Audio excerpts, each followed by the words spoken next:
Sudah, alhamdulillah kalau demikian ya. Nah, pertama saya mungkin ingin menuju ke Pak Said Didu terlebih dahulu. Pak Said Didu, mungkin mikrofonnya bisa dipegang Pak Said Didu? Kalau dari catatan Anda melihat pemerintahan Prabowo Subianto selama 1 tahun belakangan ini, apa yang patut diapresiasi dan apa hal yang mungkin masih bisa kita perbaiki agar lebih baik lagi ke depannya? Silakan Pak Said Didu.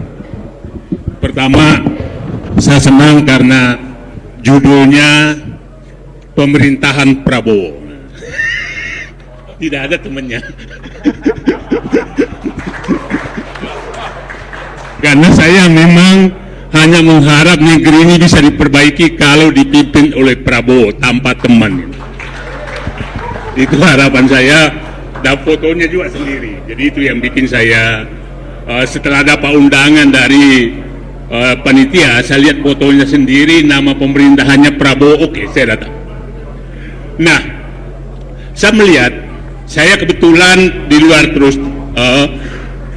mengikuti bahwa sebenarnya harapan rakyat ke Prabowo, Presiden Prabowo itu tidak terlalu muluk-muluk sebenarnya. Satu, Prabowo kalau udah komitmen memberantas korupsi maka rakyat akan berada di belakangnya. Kedua, apabila Prabowo sudah ingin membentuk pemerintahan bersih dan membuang semua manusia-manusia munafik yang selama ini ada dalam pemerintahan, itu juga rakyat akan bersama. Yang ketiga, apabila Prabowo sudah bertekad mengembalikan kekayaan negara yang dirampok sejak Indonesia merdeka, maka rakyat akan bersama Prabowo. Itu yang ketiga. Yang keempat, apabila Prabowo ingin mencabut kekuasaan tanda kutip para oligarki yang mendikte semua lembaga negara, politik, hukum dan lain-lain, maka rakyat akan bersama Prabowo. Nah itulah apabila, dan terakhir, apabila Pak Prabowo betul-betul ingin menggunakan hukum untuk membela rakyat, membela negara, bukan untuk kepentingan kekuasaan yang seperti dilakukan selama 10 tahun terakhir, maka seluruh rakyat akan bersama Prabowo. Nah, dan saya lihat itu sedang berlangsung sekarang. Prabowo maju memberantas korupsi. Siapa sih yang bisa menyentuh Reza Khalid? Prabowo bisa melakukan itu.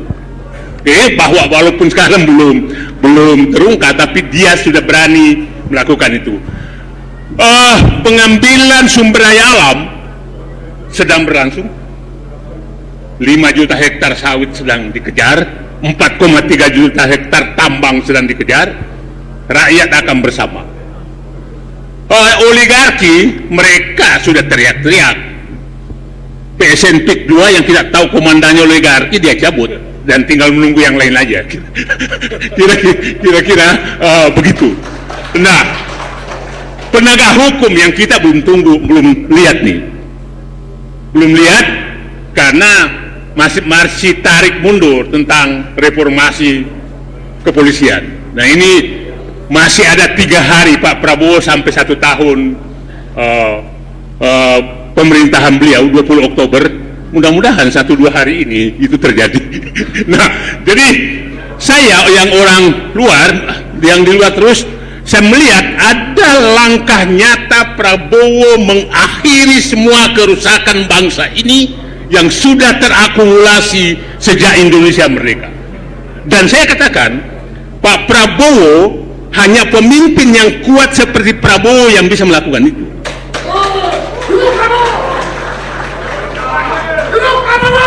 Kalau muncul lagi pemimpin-pemimpin yang lemah, maka kerusakan akan berlanjut. Jadi saya berharap Pak Prabowo, Bapak punya nasionalisme, Bapak punya integritas, Bapak saya katakan malah ultranasionalis. Negara ini butuh pemimpin yang ultranasionalis.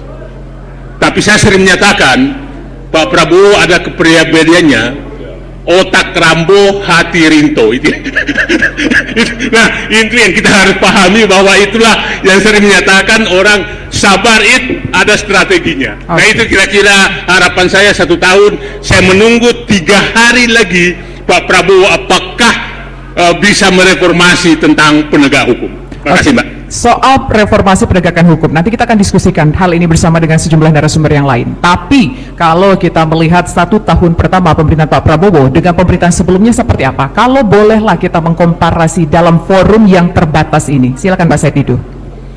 Satu, bahwa Pak Prabowo dulu menyatakan tunggu 3 bulan, 100 hari. Terus tunggu 3 bulan, tunggu 6 bulan. Ini tunggu 1 tahun. Dan 1 tahun ini saya melihat itu tandanya mendekati. Jadi kita harus berterima kasih hikmah demo tanggal 25 sampai 25 sampai 29 Agustus itu membangkitkan Prabowo yang sebenarnya. Nah, itu tangan Allah sedang bekerja saat itu. Nah, kalau saya sekarang menyatakan kira-kira Pak Prabowo ada harapan sangat besar. Harapan sangat besar, tapi Pak Prabowo harus segera membuang semua yang saya katakan tadi, sapu-sapu kotor yang masih ada di dalam, sapu-sapu kotor yang ada di dalam, yang pasti ketakutan atas langkah Prabowo untuk melakukan pembersihan, karena sapu kotor ini juga masih banyak di dalam. Nah, kalau Pak Prabowo melakukan itu, saya sering menyatakan pendukung Prabowo itu sebenarnya yang 100% itu 24 karat itu ada di luar. Yang di dalam itu ada palsu di dalam itu. Pendukung 24 karat itu ada di luar.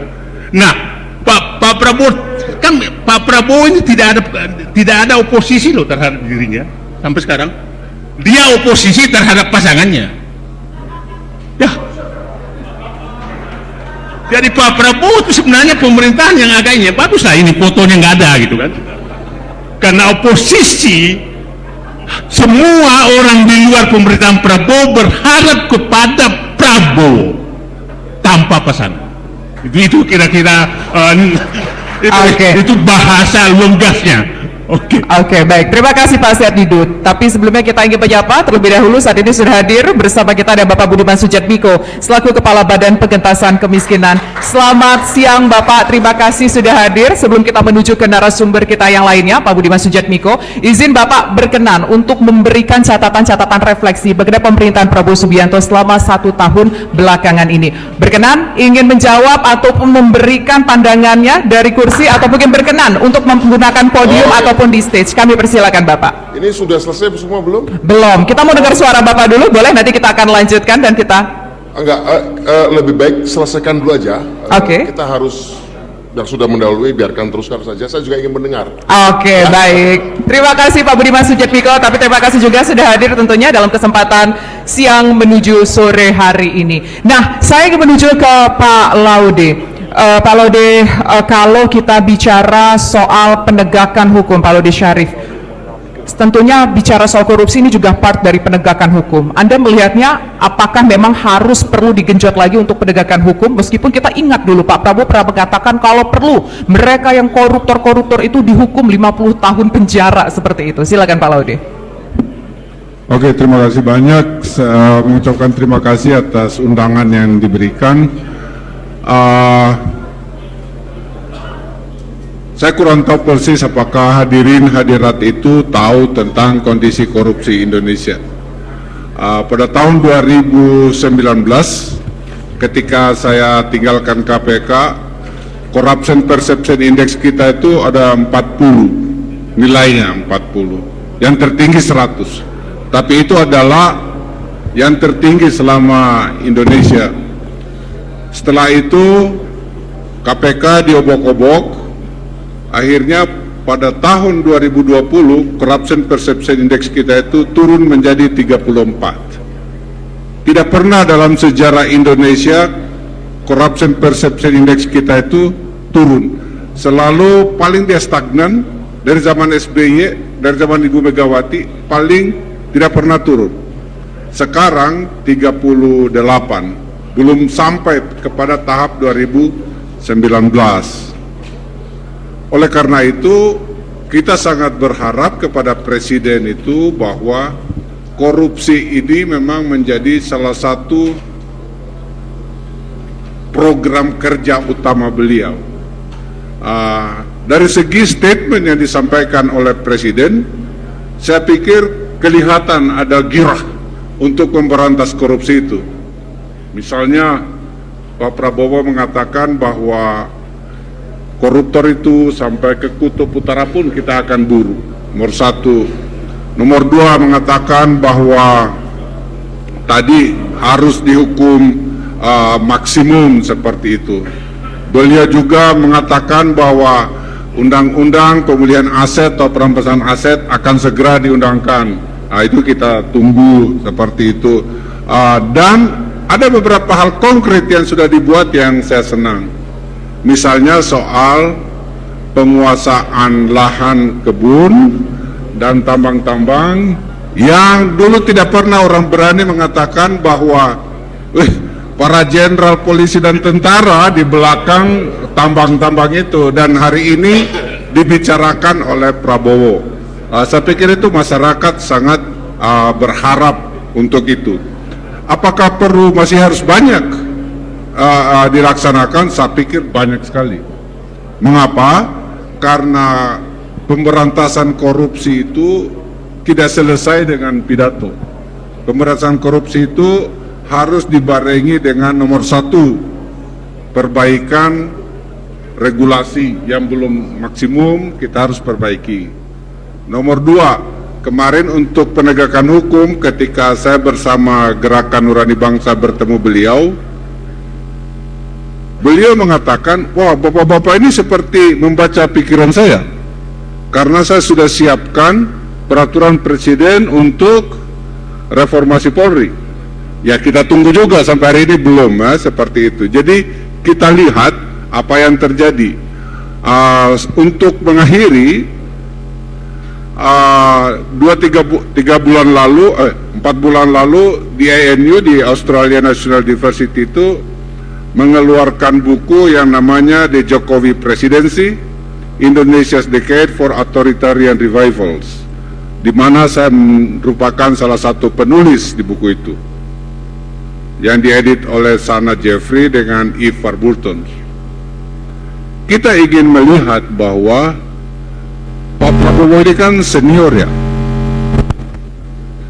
Kita berharap ketika akhir pemerintahan yang 5 tahun pertama ini, legasinya itu baik, legasinya baik, tidak ditulis seperti Pak Jokowi. Terlepas dari banyak prestasi beliau, tapi bayangin saja judul bukunya itu The Jokowi Presidency, Indonesian Decade of Authoritarian Revivals. Jadi oleh karena itu saya sangat berharap bahwa Pak Prabowo akan mengembalikan demokrasi yang lebih baik. Ini ada Pak Budiman seperti itu. Pembungkaman harus dihilangkan seperti itu, dan anti korupsi itu harus menjadi nomor pertama. Kalau hal-hal itu betul-betul bisa dilaksanakan dengan baik, saya pikir masyarakat akan menaruh simpati untuk bergerak bersama dengan kepemimpinan Pak Prabowo. Terima kasih. Baik, terima kasih Pak Laude. Nanti kita akan kembali berbincang dengan Pak Laude, tapi mungkin kita juga akan menyoroti ke Pak Ihsanuddin Nursi. Pak Ihsanuddin Nursi? Halo Pak Ihsanuddin.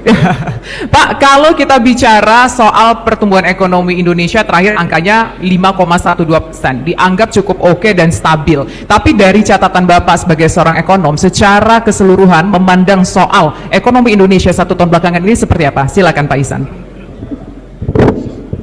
Bismillahirrahmanirrahim. Assalamualaikum warahmatullahi wabarakatuh. Ini bukan forum entertainment, ini forum public lecture. Kalau ini bukan forum entertainment, tapi forum public lectures, sekaligus menghormati Presiden yang sedang ulang tahun 74 tahun, perkenankan saya menyampaikan public lectures.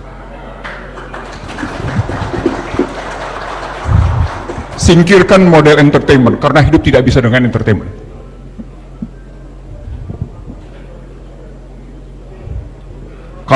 negara ini terus-menerus dimainkan dengan entertainment, maka seperti saya bilang,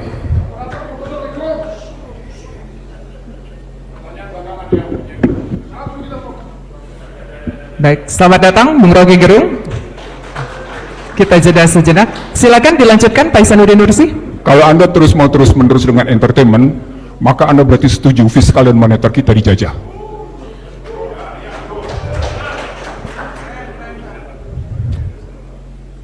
Halo Rok, gue duluan di sini. Yang pertama, dalam sejarah reformasi hingga hari ini, moneter kita terjajah. Apa indikatornya? Dari 6.000 sampai dengan 16.500. Berapa besar kejatuhannya per tahun? 6,35% sampai dengan 6,4%. Apa buktinya? Buktinya bahwa sesungguhnya rupiah yang Anda pegang makin hari makin jatuh. Dan itu berarti Anda tidak punya harga diri. Yang kedua, fiskal kita terjajah. Apa indikatornya? Hutang kita terbebani hingga hari ini 8.308 triliun. Ruang fiskal kita sempit. Dan karenanya kemudian tidak mampu dalam rangka menyejahterakan karena dibawa dengan hutang. Apa di balik hutang? Penjajahan.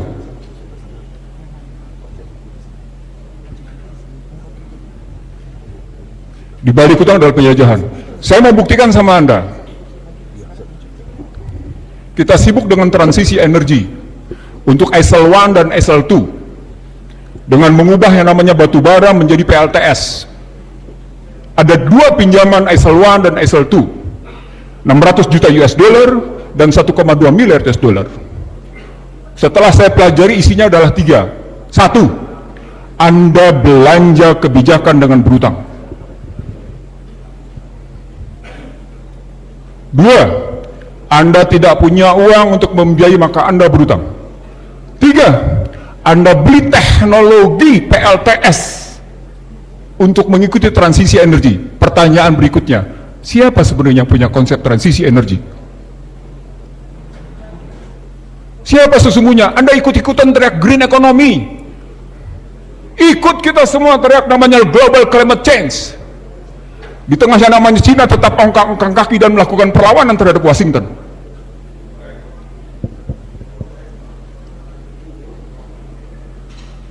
Dari aspek intelektual itu terbukti seperti yang disebut oleh Cina, colonization of mind. Itu disebut oleh Narendra Modi against neo-imperialism. Maka BRICS kemudian menunjukkan sebuah sikap lawan Washington.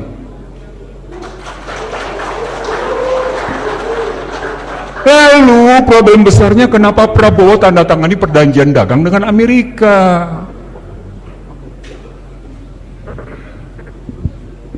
Buat saya urusan fiskal itu urusan jangka pendek. Tapi dalam jangka panjang ketika Anda tanda tangani perjanjian dagang dengan Amerika, maka Anda boleh teriak astacita. Tapi ketika Anda tanda tangani perdagangan dagang dengan Amerika, Anda tidak sedang menjalankan astacita. Hayo perang sama gua kalau nggak percaya. Mari kita bongkar data. Hayo. Data saya bersumber dari Gedung Putih. Hayo kita bongkar. Hayo. Apakah kita sedang menegakkan kedaulatan ekonomi atau tidak dengan model perdagangan yang dilakukan oleh Prabowo Subianto dengan Donald Trump? Itu cara ngebongkarnya. Itu yang mesti kita tahu. Jadi kalau Anda teriak tentang astacita dan di belakang itu konsepnya cuma konsep ketahanan, walaupun dengan istilah menggunakan kemandiran, Anda tidak lebih tidak kurang sedang menerapkan konsep WTO. Dan itu tidak sedang memerdekakan bangsa ini. Tidak sedang memerdekakan bangsa ini, tidak, sama sekali tidak. 2019 saya adalah orang bersama dengan Prabowo Subianto. Dan saya bicara bukan di mana-mana, saya bicara di rumahnya bersama almarhum Firmansyah. Prabowo Subianto yang mengadu saya dengan Firmansyah, dan saya buktikan bahwa negeri ini akan luluh lantak dengan neoliberal. Sekarang ini saya kemukakan secara terbuka pada Anda. Di Amerika sana, Posisi neoliberal dalam posisi decline and fall. Tapi apa yang sedang dilakukan oleh Indonesia di bawah Prabowo Subianto bersama Purbaya Yudi Sadewa, apa yang sedang dilakukan? Mereka melanjutkan apa yang disebut dengan financialization. Apa itu financialization? Orang miskin membiayai orang kaya. Apa indikatornya? Rancangan APBN sendiri menegaskan Gini rasio tidak bisa turun dari 0,382 hingga hari ini. Itu baru angka pemerintah. Kalau angka teman-teman lain menyatakan enggak bukan 0,382, 0,41, 0,42. Artinya lebih parah. Pada saat yang sama, Prabowo Subianto menerima beban. Beban pertama adalah jatuhnya kelas menengah. Yang kedua, Purchasing Managers Index ambruk. Yang ketiga, PHK merebak. Berikutnya, ada menteri yang bangga, nanti kita bangun industri tekstil dari Cina. Padahal pada saat yang sama, Orde Baru telah menunjukkan industri tekstil pernah menjadi tulang punggung untuk industri di Indonesia. Apa yang sedang terjadi di Indonesia sekarang? Deindustrialisasi. Apa Burhanuddin Abdullah bilang? Deindustrialisasi dini. Padahal saya sudah mengingatkan sejak namanya. SBY sedang melakukan deindustrialisasi.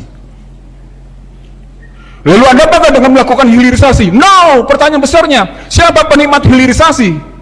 Siapa? Kalau Prabowo kemudian sibuk dengan devisa hasil ekspor, pertanyaan besarnya, coba selesaikan undang-undang lalu lintas devisa dan sistem pembayaran. Ada dua jantung sistem ekonomi neoliberal, Bapak Ibu sekalian. Lalu lintas devisa dan sistem pembayaran, Undang-Undang 2499 dan 2507 tentang penanaman modal. Sepanjang itu Anda tidak selesaikan, Prabowo Subianto tidak akan keluar dari sistem neoliberal. Hello? Dengar ucapan saya?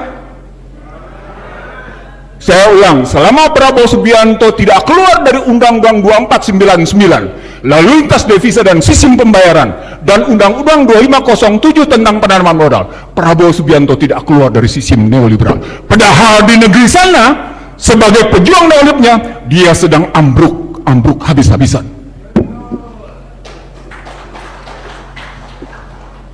Maka ketika Yudi mengambil sikap memberikan 200 triliun, dan Anda kemudian bangga dengan 200 triliun, saya kemudian bertanya, kemana SBN yang dia jual? Berapa tingkat suku bunganya? Dan apa yang terjadi dengan yang namanya Patriot Bond? Siapa yang kemudian menerima Patriot Bond? Dijual kemana Patriot Bond? Siapa yang sesungguhnya menikmati Patriot Bond? Ayo, ada ahli keuangan? Mari duduk bareng dengan saya. Undang saya secara terbuka di mana saja. Saya tunggu. Saya tunggu. Sekali lagi. Nah, terakhir penutup, Bapak Ibu sekalian. Memang ada perbaikan. Saya catat, saya punya 13 halaman presentasi saya. Tadinya saya mau kasih pada yang ngejemput karena dia minta. Tapi saya ingin mengatakan, memang ada perbaikan. Betul, ada perbaikan. Mari kita catat perbaikannya, Bapak Ibu sekalian. Ini ya, penutup ya, sebagai penutup.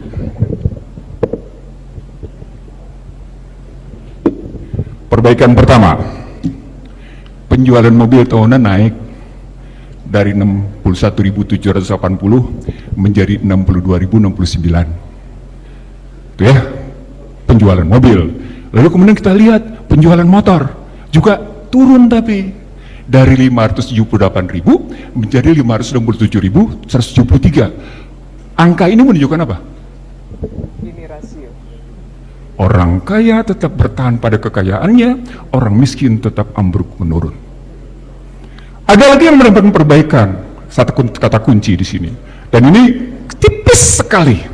Tipisnya adalah bisa dilihat dari posisi bagaimana penggunaan kapasitas produksi nasional.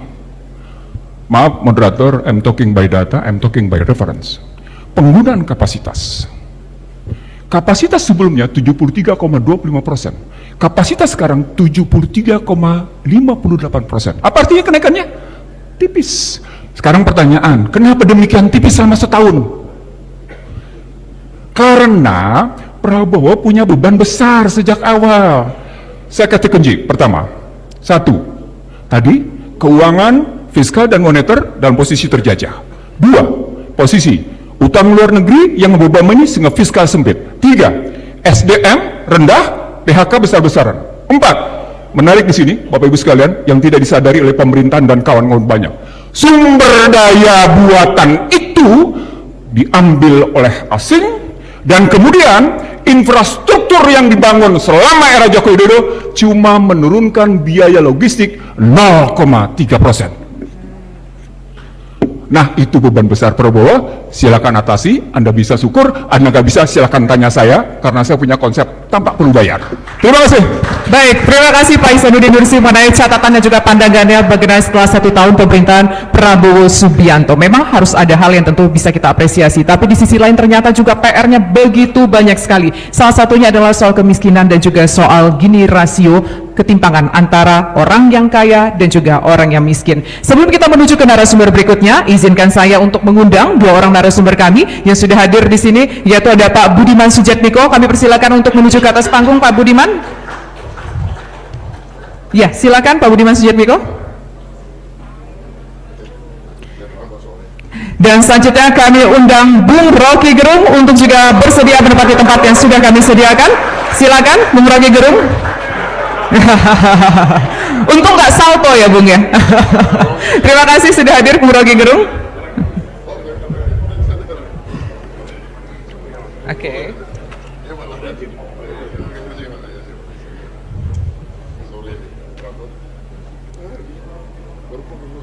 Kayaknya Bung Rocky Gerung nggak tahan angin nih ya, takut masuk angin ya. AC-nya diatur, disetel. Saya tahan angin, yang saya tahan angin hus. Waduh, ini lagi seru pembahasannya. Saya yakin mungkin nanti akan ada yang lebih membahas banyak lagi. Tapi tahan dulu, Bung Rocky Gerung ya. Nah, pertama saya ingin menuju ke Pak Budiman Sujatmiko terlebih dahulu. Tadi sudah iya betul, karena relate dengan yang disampaikan Pak Ihsanuddin Nursi tadi berkaitan dengan capaian-capaian ekonomi, termasuk juga PR ekonomi kita, bagaimana mengentaskan kemiskinan. Tadi disampaikan data orang beli mobil semakin banyak dibandingkan sebelumnya, tapi data orang beli motor itu lebih dikit. Artinya apa? Yang kaya makin kaya, yang middle income trap, mereka banyak yang kemudian turun mungkin menjadi masyarakat yang miskin. Nah, ini kan PR-nya bagaimana untuk mengentaskan persoalan kemiskinan di tanah air ini. Silakan Pak Budiman untuk menanggapi. Terima kasih ya. Saya pikir tadinya saya akan mendengarkan dulu karena saya juga datang terakhir. Tapi intinya karena ini kan dari berbagai macam kalangan, ada dari petinggi anti korupsi, ada BUMN, ada Kemendagri, ada ekonomi, segala macam-macam. Saya ingin merangkum dulu karena ini forum yang dibuat bukan forum oleh pemerintah, ini forum yang dibuat oleh pegiat komunitas ya. Jadi saya pikir tugas saya tadinya mau mendengarkan dulu begitu. Tapi karena ini arahan juga saya ke sini. Jadi gini Bapak Ibu sekalian. Memang meminta tuh di belakang karena tentu saja secara teknis saya datang belakangan, dan kedua memang niat saya tadinya setelah saya memberikan sambutan, setelah mendengar presentasi semuanya, saya butuh ada janji yang lain karena jadwalnya mundur. Jadi agak nggak elok kalau misalnya setelah saya bicara sementara ada pembicaraan dan saya pulang ya, makanya saya minta di belakang agar saya ada alasan etis untuk pulang. Tapi oke lah. Tadi saya sebenarnya menyiapkan paparan presentasi, tapi kata Ibu Moderator ada kesulitan yang untuk ditayangkan ya. Mungkin bisa dicek dulu panitia di belakang apakah slide-nya bisa dihadirkan. Ada mungkin data. Oke, tampaknya sudah bisa, Bapak. Bisa. Kalau di belakang nggak ada Pak, tapi mungkin di sudut kiri dan kanan ruangan dan juga di depan bisa. Saya sambil berdiri saja ya. Silakan, Pak. Saya informal mungkin. Bapak-Bapak sekalian, tadi disebutkan oleh Bang Nursi soal kesenjangan. Ada 2 soal yang pernah saya munculkan dulu pada tahun 2000-an awal, pada waktu itu pemerintah bicara BLT, dan saya sampaikan ada 2 soal penting di Indonesia yang berkaitan dengan people, kemiskinan dan kesenjangan. Di Indonesia orang rupanya jauh lebih siap dealing with the poverty issue instead of inequality issue. Yang disampaikan Pak Nursi, inequality, kesenjangan, bukan kemiskinan. Ketika kita berbicara kemiskinan, itu nyaris gak ada musuh, Pak Hadi. Anda mau konservatif, Anda mau neolit, Anda mau sosialis, Anda mau anarkis, Anda mau komunis, Anda mau islamis atau sekuler, ketika berbicara kemiskinan, ini adalah kerjaan yang paling tidak ada musuh. Saya merasakan, saya dari orang yang dulu banyak musuh, sekarang banyak teman. Ketika berbicara kemiskinan, tapi memang isu menjadi berbeda ketika saya coba mengangkat, tidak usah harus ke kesenjangan dulu, tidak usah harus ke bicara ketimpangan dulu, tidak harus. Tapi cara kita melihat kemiskinan kita bedakan, kita tambah, kita perkaya parameternya. Ada asumsi, ada salah kaprah selama ini, ketika kemiskinan itu diartikan sebagai lack of cash, kekurangan uang tunai, itu makin tidak ada musuh lagi. Makin tidak ada musuh lagi kalau sebab kemiskinan adalah sekedar tidak punya uang tunai, makin tidak ada musuh lagi. Kita belum sama ngomong kesenjangan ya, masih kemiskinan nih, masih soft. Tapi kalau kemudian ukuran kemiskinan kita tambahin, dan itu yang kami coba lakukan di BP Taskin, di Badan Percepatan Pengentasan Kemiskinan. Miskin itu ternyata bukan sekedar tidak punya uang tunai, tapi juga tidak punya akses pendidikan, akses teknologi, akses perkreditan, akses pasar.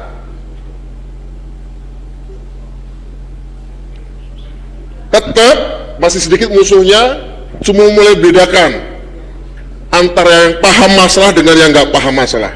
Yang paham masalah, oh ya, harus ada penambahan aset dan akses. Kalau yang tidak paham masalah, cukuplah soal nggak kekurangan uang kita selesaikan, nggak usah ngomongin akses dan aset. Mulai skeptis sebagian yang ingin menyederhanakan masalah, mulai skeptis kalau masalah kemiskinan ternyata adalah kurang akses dan aset. Cukuplah kurang uang tunai saja, jangan sampai bicara soal kurang akses. Yet itu pun masih moderat. Kalau masalahnya kurang akses, mulai menambah musuh, mulai muncul musuh kalau sebab kemiskinan adalah kurang aset. Kenapa? Karena pada kurang aset inilah seluruh eksistensi kita sebagai warga negara maupun sebagai manusia kita pertanyakan, kok kamu punya aset banyak dan ada banyak orang punya aset sedikit, termasuk aset motor, aset mobil, tadi ukuran-ukuran seperti itu lah ya. Kita belum bicara soal tanah, kita belum bicara soal apa lagi, aset politik, tanah lah terutama. Kenapa tanah? Tanah adalah aset produksi yang paling konservatif. Dia nggak bisa diperbarui, tapi di dalam aset tanah yang tidak bisa diperbarui ini terletak dua potensi. Dia adalah kunci bagi pemberantasan orang miskin atau kemiskinan secara masif, paling cepat, tapi dia juga adalah sumber kemalasan orang kaya.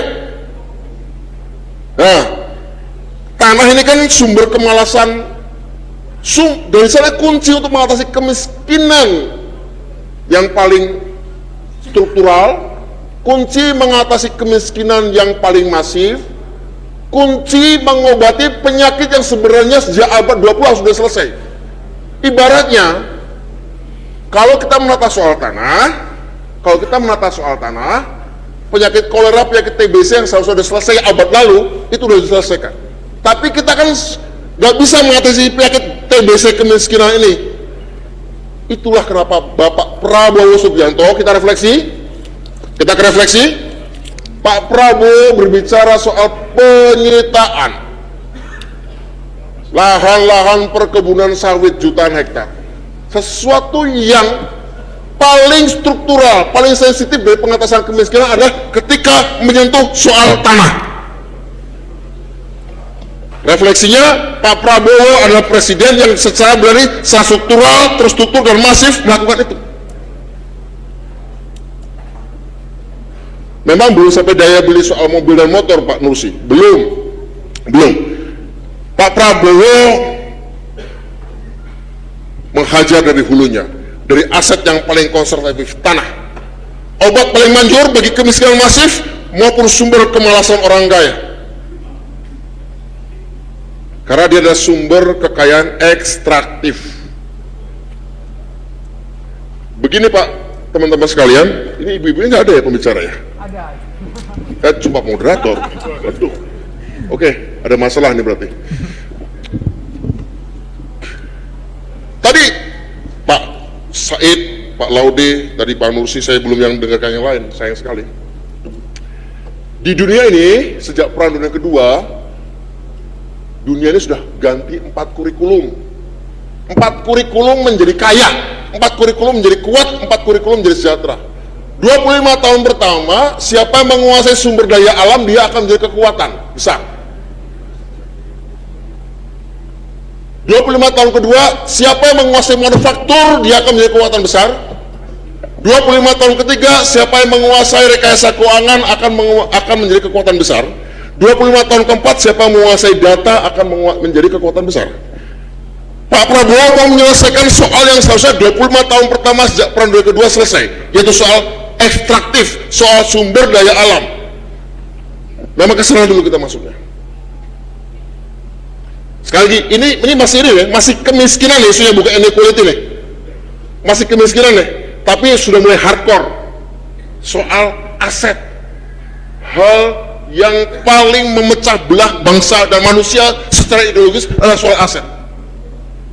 Entah klaim atas tanah yang terjanjikan, atau klaim atas tanah Jerman Raya, atau klaim atas bentangan NKRI, atau klaim atas tanahnya orang Indian. Ini kan soal aset. Penyakit ribuan tahun, pembelahan ideologis masyarakat, pembelahan peradaban kita. Pak Prabowo mau menghajar penyakit lama ini. Bagaimana konsekuensi ke depan, ke industrinya, nanti kita bicara soal masuk mulai ke inequality. Nah, itu bukan cuma soal tanah. Itu bukan cuma soal tanah. Soal kredit, ya, kemudahan kredit, soal akses pada pengetahuan juga, macam-macam. Nah, kemudian Pak Prabowo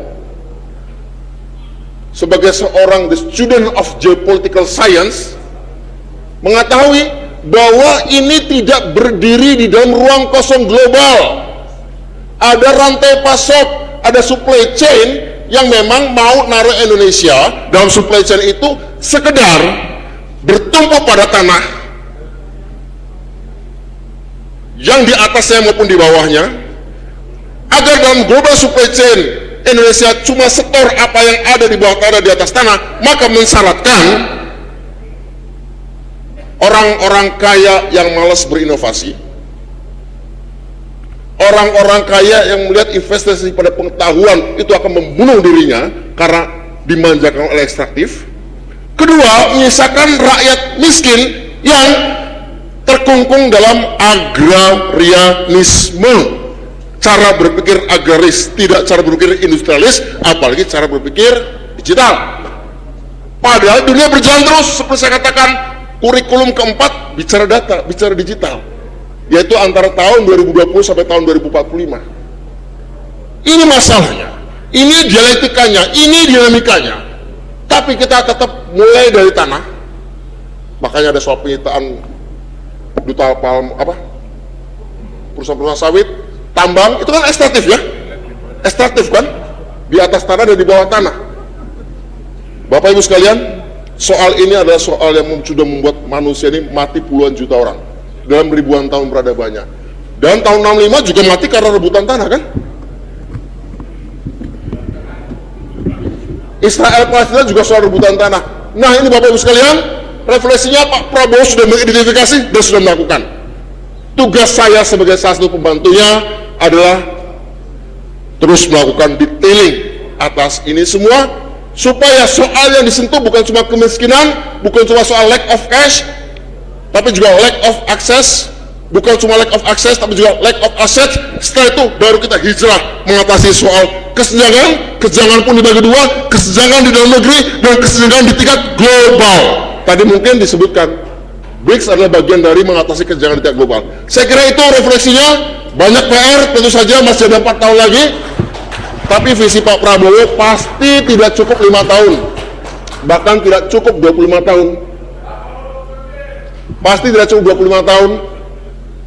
Kita tidak punya kemewahan politik seperti RRC, kita tidak punya kemewahan politik seperti Vietnam, kita tidak punya kemewahan politik seperti Rusia, Iran, dan kita tidak punya, belum belajar kecerdasan dan kecerdasan politik seperti Chavez Maduro, belum. Tapi itu yang dulu kami perjuangkan sih, tahun 96-98. Ya, terima kasih. Baik, terima kasih Pak Budiman Sujatmiko atas paparannya dan juga sekaligus jawaban mengenai kemiskinan, apa saja PR-PR dan apa upaya yang kemudian akan dilakukan oleh pemerintah. Memang kita sadari banyak sekali PR kita, tapi kita tetap optimistis bisa menyelesaikan PR-PR tersebut dengan baik. Nah, selanjutnya mungkin sebelum kita menuju ke narasumber berikutnya, izin Bung Rocky boleh berpindah ke sebelah saya. Tapi nanti dulu, karena banyak Wah, kok di tengah? Bung Rocky, kok balik lagi? Waduh, jadi kayak baris berbaris Bung Rocky. Saya juga bingung nih ngelihatnya. Silakan, salaman dulu Bung, kita belum salaman. Sehat? Alhamdulillah. Silakan duduk Bung Rocky. Nah, saya ingin menuju ke Pak Hariko terlebih dahulu sebelum ke narasumber kita yang lainnya. Pak Hariko, ada beberapa catatan-catatan yang ditujukan kepada pemerintah, termasuk juga saran yang ditujukan kepada pemerintah. Bagaimana Badan Komunikasi Pemerintah menjawab soal ini? Termasuk hal terkait yang mungkin belum dibahas satu persatu oleh narasumber, tapi kita sudah melihat ada beberapa kritikan-kritikan masyarakat kepada pemerintah. Silakan Bang Hariko. Ya, terima kasih Mbak Tisa, Bang Herlambang, yang saya hormati Bang Iwan, Pak Burhanuddin, para senior yang ada di sini. Presiden kita Bapak Prabowo Subianto selalu menyampaikan orang yang paling keras kritiknya terhadap pemerintah sesungguhnya adalah orang yang sangat mencintai bangsa Indonesia ini. Ibu Bapak yang saya hormati, yang pertama saya ingin menyampaikan salam hormat dari Mas Angga Raka Prabowo sebagai Kepala Badan Komunikasi Pemerintah. Jadi langsung saja, saya mau cerita sedikit, kalau kita tarik setahun yang lalu, pada tanggal 17 Oktober, atau sebelum Pak Prabowo dilantik menjadi Presiden, situasi bangsa kita ini, yang pertama itu ada 21% balita itu mengalami stunting, ya. Kemudian ada 32% remaja putri kita itu kekurangan darah atau anemia. Kemudian 41% itu anak-anak tidak sarapan ke sekolah. Ada 58% pola makan orang Indonesia ini, anak-anak kita buruk.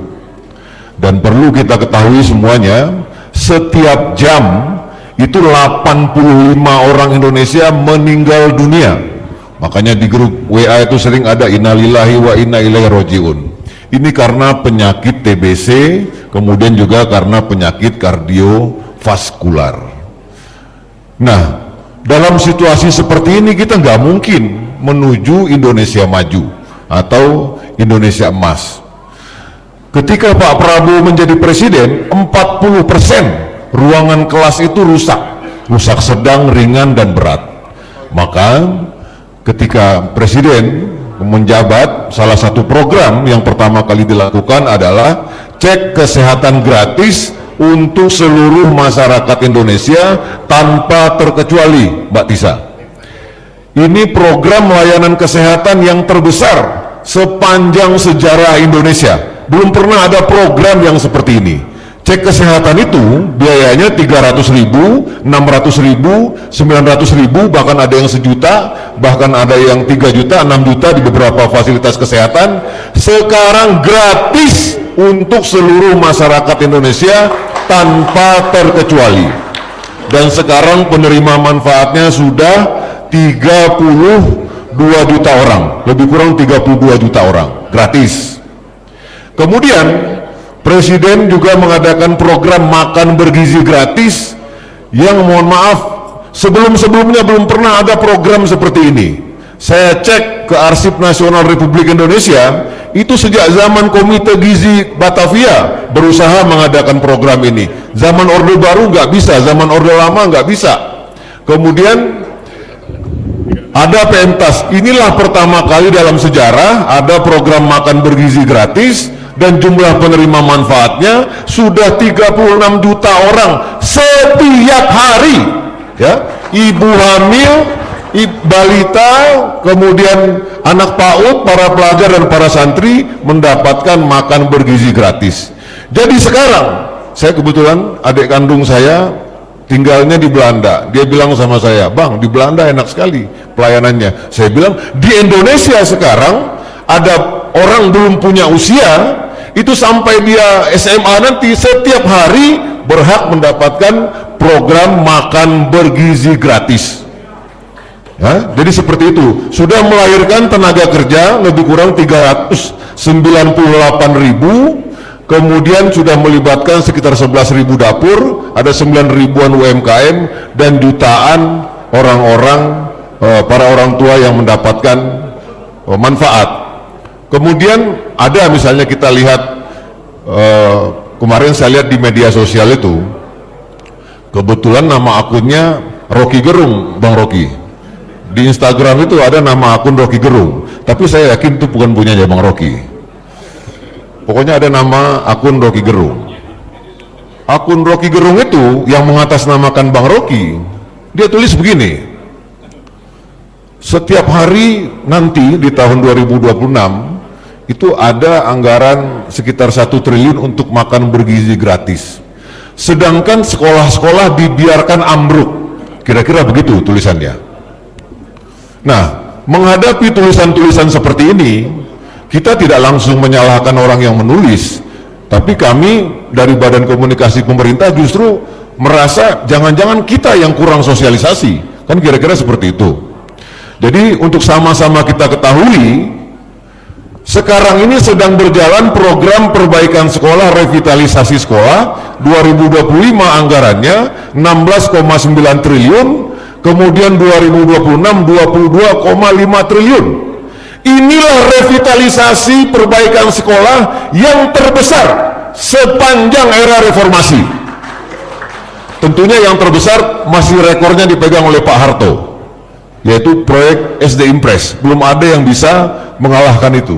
Itulah mengapa Presiden selalu mengatakan semua presiden itu punya prestasinya masing-masing. Kemudian juga ada yang mengkritik, kita nggak butuh makan bergizi gratis, kita butuhnya pendidikan gratis. Perlu kami sampaikan, ini berkat pencapaian dari presiden-presiden sebelumnya, sesungguhnya pendidikan itu sudah gratis untuk sekolah negeri, tapi belum untuk sekolah swasta. Nah, tetapi Presiden kita Bapak Prabowo Subianto, untuk anak-anak yang berada di desil 1 sama desil 2, yang orang yang benar-benar miskin ekstrim ini, saudara-saudara kita, itu dibuatkan namanya sekolah rakyat. Sekarang jumlahnya sudah 165 sekolah rakyat. Di situ semuanya gratis, istilahnya tinggal bawa badan saja, ya. Asramanya gratis, pendidikannya gratis, ekstrakurikuler gratis, kemudian baju olahraganya gratis, semuanya gratis. Tinggal bawa badan saja. Presiden betul-betul memuliakan orang miskin. Sampai ketika Pak Prabowo datang ke sekolah rakyat itu dia bilang begini. Saya dulu di asrama saya 60 orang itu kamar mandinya los saja begitu. Tapi di sekolah rakyat setiap 4 orang siswa 1 kamar mandi, kemudian tempat tidurnya lumayan mewah. Saya kebetulan di pesantren sekitar hampir 9 tahun saya di pesantren. Saya melihat asrama sekolah rakyat itu betul-betul iri. Begitulah presiden memperlakukan masyarakat yang miskin, saudara-saudara kita yang miskin. Nah kan ini ada kaitannya tentunya dengan profil beliau. Kemudian sekarang ketika Presiden Prabowo dilantik menjadi presiden, data korupsi dari 2004 sampai 2024 itu KPK setidaknya menangani 1.800 kasus korupsi dari desa, kota, kabupaten, kementerian dan lain sebagainya. Itu belum yang ditangani oleh kejaksaan maupun kepolisian. Korupsi, semuanya korupsi. Kita harus jujur, negara ini banyak sekali koruptornya. Jadi begitu presiden menjabat tentu tidak mudah untuk betul-betul menghapus korupsi ini secara langsung. Tapi kita sudah sama-sama melihat hari ini ada orang yang berbisnis menggunakan lahan negara sebanyak 5 juta hektar berpuluh-puluh tahun, tidak ada yang berani melawan itu, kan ada backingan mantan jenderal dan lain sebagainya. Sekarang diambil alih oleh Presiden Prabowo sebanyak 3,9 juta hektar, dan dia terang-terangan mengatakan tidak ada yang kebal aturan, mau mantan jenderal tentara kayak mau mantan jenderal polisi kayak, dia sampaikan saya siap mati, dan ketika saya meninggal nanti saya ingin meninggal dengan tersenyum, saya sudah memberikan yang terbaik untuk bangsa saya. Kemudian ada nama yang terus-menerus disebut dalam korupsi tata kelola minyak. Tidak ada yang pernah berani menahan orang ini. Hari ini menjadi tersangka, bahkan anaknya juga tersangka, kemudian asetnya juga disita. Tata kelola minyak diperbaiki. Saya belum pernah melihat presiden datang langsung ke tempat yang bermasalah. Hari ini presiden datang ke Bangka Belitung. Di situ ada 1.000 tambang ilegal, kemudian sudah merugikan negara lebih kurang 1.000 sampai 300 triliun. Presiden memimpin langsung pemberantasan korupsi. Kemudian gaji hakim dinaikkan. Ini janji presiden. Hakim yang termuda dinaikkan gajinya hingga 280%. Ya. Kemudian di akhir Desember ini semua sekolah-sekolah akan mendapatkan yang namanya flat, saya lupa namanya, smart board, interaktif flat channel. Semuanya akan mendapatkan sekolah-sekolah seperti itu. Tunjangan guru, 1,8 juta guru sudah mendapatkan tunjangan profesi. Jumlah mahasiswa di Indonesia 9,5 juta. 1 juta diantaranya sudah mendapatkan beasiswa KIP kuliah. Jadi 1 dari 9 mahasiswa sudah mendapatkan beasiswa. Jadi kalau kita tanya apa sebetulnya yang ada di kepala presiden ini, di kepala presiden itu yang ada bagaimana secepat-cepatnya uang ini dirasakan oleh masyarakat. Makanya kita sangat berterima kasih sekali kalau ada netizen yang posting di sini ada korupsi, di sini ada penyelewengan, kemudian ada makan, orang-orang yang mengatakan makan bergizi gratis itu makan beracun gratis. Sesungguhnya orang-orang yang ingin melihat makan bergizi gratis ini berjalan dengan baik, betul nggak? Tidak ada kebencian di situ. Makanya sekarang betul-betul diperbaiki, bahkan mendatangkan hari ini 5.000 chef profesional. Ada banyak capaian. Yang terakhir sama-sama kita lihat kemarin, saya kebetulan 13 tahun yang lalu saya menulis tesis S2 judulnya Proses Perdamaian Palestina Israel. Waktu itu tidak banyak yang bisa saya tuliskan, tetapi dalam setahun kepemimpinan Presiden Prabowo, kita bukan lagi menjadi penonton, kita bukan orang yang berdoa-doa di luar ada perdamaian, tetapi kita yang menciptakan perdamaian hari ini.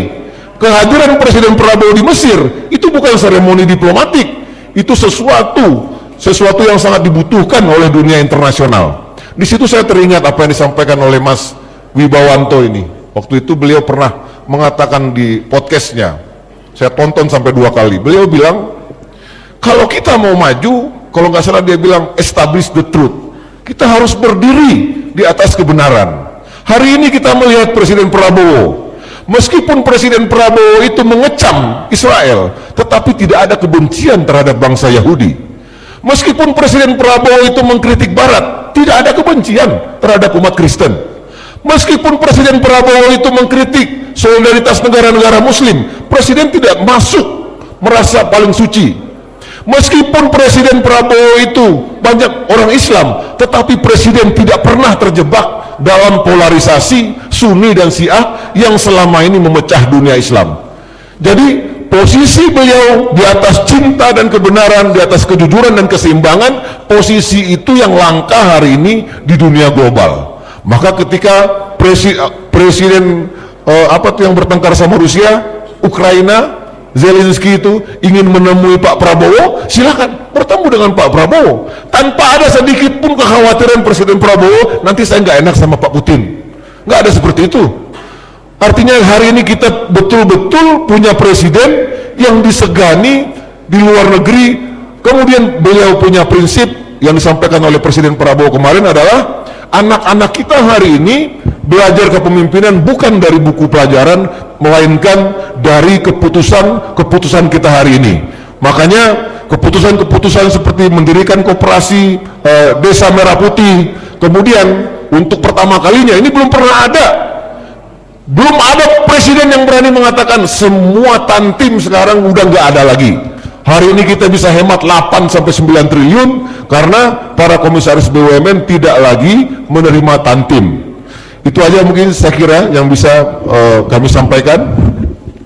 Mohon maaf atas segala kekurangan, tapi di tengah berbagai pencapaian itu sekali lagi Presiden mengatakan terus berikan kritik-kritikan yang terbaik. Tadi Bang Ihsanuddin sudah menyampaikan kritiknya, nanti akan dilanjutkan oleh kritik-kritik yang lain. Sekali lagi kritik-kritik itulah yang justru membuat bangsa kita ini menjadi bangsa yang maju. Kemarin ada mahasiswa UGM, dia bawa kerbau itu ditulis, dipasang fotonya Pak Prabowo. Di masa kampanye ada yang bilang Pak Prabowo babi, ada yang bilang Pak Prabowo pincang dan segala macam. Itu betul-betul sangat sepele lah di mata presiden kita yang sudah mengurus perdamaian dunia. Artinya hal-hal seperti itu nggak akan ngaruh sama sekali. Tapi daripada seperti itu yang mending berikan kritik-kritik yang tertulis yang lebih bermanfaat. Terima kasih. Ini baru setahun kita akan membangun peradaban yang unggul. Bayangkan ibu bapak semuanya, nanti ada 30.000 dapur makan bergizi gratis dengan masak standarnya yang tinggi, makanannya bergizi, kemudian akan dihidangkan kepada anak-anak kita. Targetnya 3 saja, seperti disampaikan oleh Mas Dirgayuza. Dia bilang Indonesia emas itu cuma 3 kalau untuk anak-anak. Yang pertama, anak-anak itu badannya sehat, usianya panjang. Anak-anak kita itu anak-anak kita semua yang ada di sini, dia sehat, usianya panjang, akhlaknya baik. Kemudian yang kedua, anak-anak kita itu cerdas, skor PISA-nya bisa tinggi. Yang ketiga, anak-anak itu bisa punya pendapatan yang tinggi. 3 ini yang mau kita capai di tahun 2025 nanti, dan perjuangannya harus dimulai dari sekarang. Nah sekarang anak-anak itu sudah dimulai diajarkan. Ketika di ruang kelas ada makanan bergizi, mereka dijelaskan, wahai anak-anak, ini beras berasal dari petani, kalian harus menghormati petani. Ini ayam berasal dari peternak, kalian harus menghormati peternak. Ini sayur-sayur dari para pekebun semua. Jadi diajarkan di situ. Kemudian anak-anak juga belajar apa sebetulnya angka kecukupan gizi, sehingga harapannya adalah tidak ada lagi kita dengar berita anak-anak yang cuci darah, anak-anak yang diabetes. Karena ada yang mengatakan kalau informasi kesehatan itu disampaikan sejak dini, maka rumah sakit akan kosong. Sekali lagi, kalau informasi kesehatan itu disampaikan sejak dini, anak-anak tahu gula itu ada batasannya, olahraga itu penting, dan lain sebagainya, menjaga kesehatan mental itu penting, maka anak-anak kita akan bisa berusia seperti Pak Prabowo hari ini, minimal sampai usia 90-100 tahun. Terima kasih, masih banyak kekurangan, silakan kritik dan sarannya. Assalamualaikum warahmatullahi wabarakatuh. Waalaikumsalam warahmatullahi wabarakatuh. Terima kasih Bang Hariko Satria. Dan tampaknya Pak Ihsanuddin Nursi juga masih ada kegiatan lain. Terima kasih Pak Ihsanuddin sudah berkenan hadir dalam forum Dialog Nasional Refleksi 1 Tahun Pemerintahan Prabowo Subianto. Terima kasih atas pandangannya. Tentu nanti kita juga masih akan melanjutkan diskusi ataupun juga dialog nasional dalam kesempatan sore hari ini. Terima kasih Pak Ihsanuddin Nursi. Mas Hariko masih bisa bergabung melanjutkan? Oke, baik, terima kasih. Nah, itu tadi kita sudah mendengar apa kemudian jawaban dari pemerintah, Badan Komunikasi Pemerintah yang dalam hal ini diwakilkan oleh Mas Hariko atau Pak Hariko hal-hal penting apa yang perlu menjadi catatan kita semua dan optimisme apa yang mungkin bisa kita tanamkan ke diri kita sebagai masyarakat Indonesia. Nah, saya ingin menuju ke Pak Laude Dahrin. Kalau kita melihat Astacita dan National Progress dari Astacita itu sendiri seperti apa? Apakah semuanya memang sudah di depan mata? Silakan, Pak.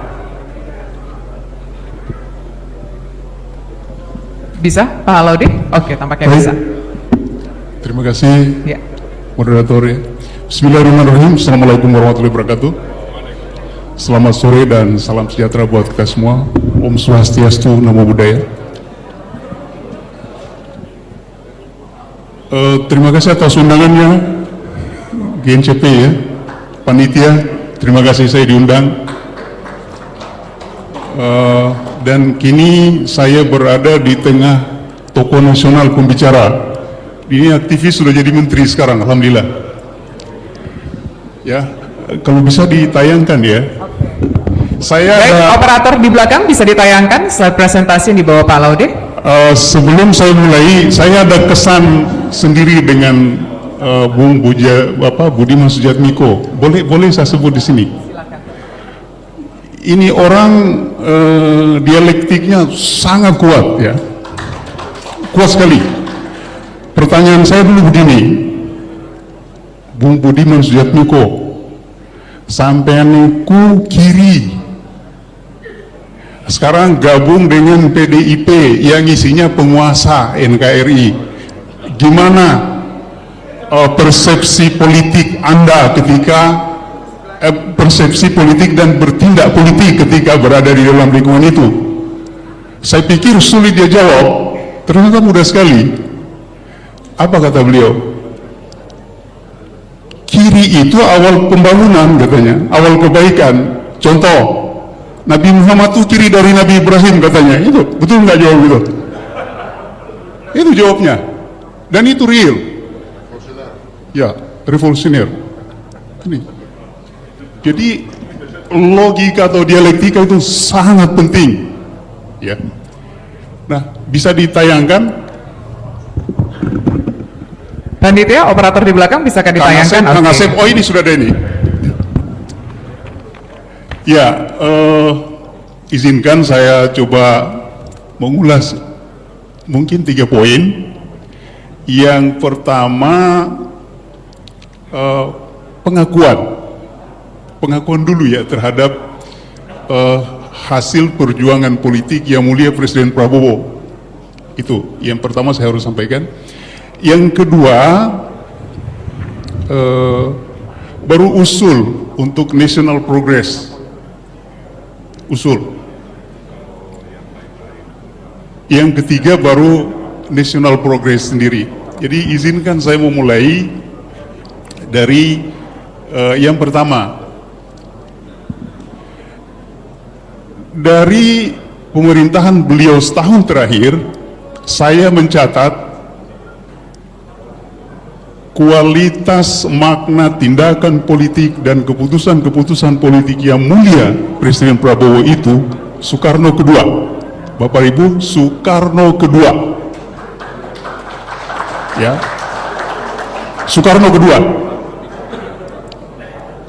Ya. Nanti mungkin ada bisa didalami oleh filsuf Rocky Gerung, beliau itu filsuf ya, filsuf. Begini,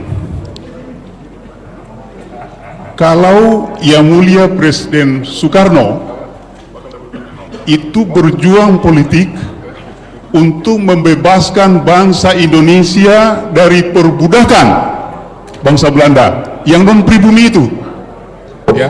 Belanda itu non pribumi di Hindia Belanda. Dia menjajah pribumi, inlander katanya. Dibebaskan, kemudian dijadikannya sebagai tuan di negerinya sendiri. Itu kita ini semua. Ini hasil kerja perjuangan politik yang mulia Soekarno, Hatta. Ya. Kemudian di tingkat internasionalisme, itu faham Yang Mulia Soekarno ya, internasionalisme. Mohon saya dikoreksi filosof Rocky Gerung ya. Kalau soal filsafat itu kita mesti berkiblat juga sama Rocky Gerung itu. Ya. Bagus sekali filsafatnya. Internasionalisme, beliau itu berpidato di PBB tahun 1960 dengan judul To Build the World Anew, membangun ulang dunia itu dari porak-poranda Perang Dunia Pertama dan Kedua, kemudian ditata dengan baik. Itu perjuangan beliau di tingkat internasional, dan itu didengar dunia. Kemudian tahun 1990, Yang Mulia Presiden George Bush Amerika Serikat merubah itu dengan yang disebut tatanan dunia baru. Tatanan dunia baru, dari istilah Bung Karno, to build the world anew, menjadi tatanan dunia baru. Tetapi bedanya, tatanan dunia baru yang dipropagandakan oleh Yang Mulia George Bush Senior itu, pemimpinnya adalah Amerika Serikat. Beda dengan Yang Mulia Soekarno, pemimpinnya adalah masing-masing negara di dunia itu. Indonesia memimpin di Indonesia, kemudian Amerika Serikat memimpin di Amerika, Rusia di Amerika, Cina di Cina, kemudian dan lain-lain itu. Tapi kalau Amerika Serikat, tatanan dunia baru itu dia pemimpinnya, tunggal. Yang lain tidak boleh, kalau yang lain berarti lawan dengan saya, kira-kira begitu ya. Itu intinya. Nah, ini juga dilakukan, hal yang serupa ini dilakukan atau saya lihat di dalam kepemimpinan Yang Mulia Presiden Prabowo. Ya. Coba ditayangkan digeser lagi ke indikator Yang Mulia Presiden Prabowo itu.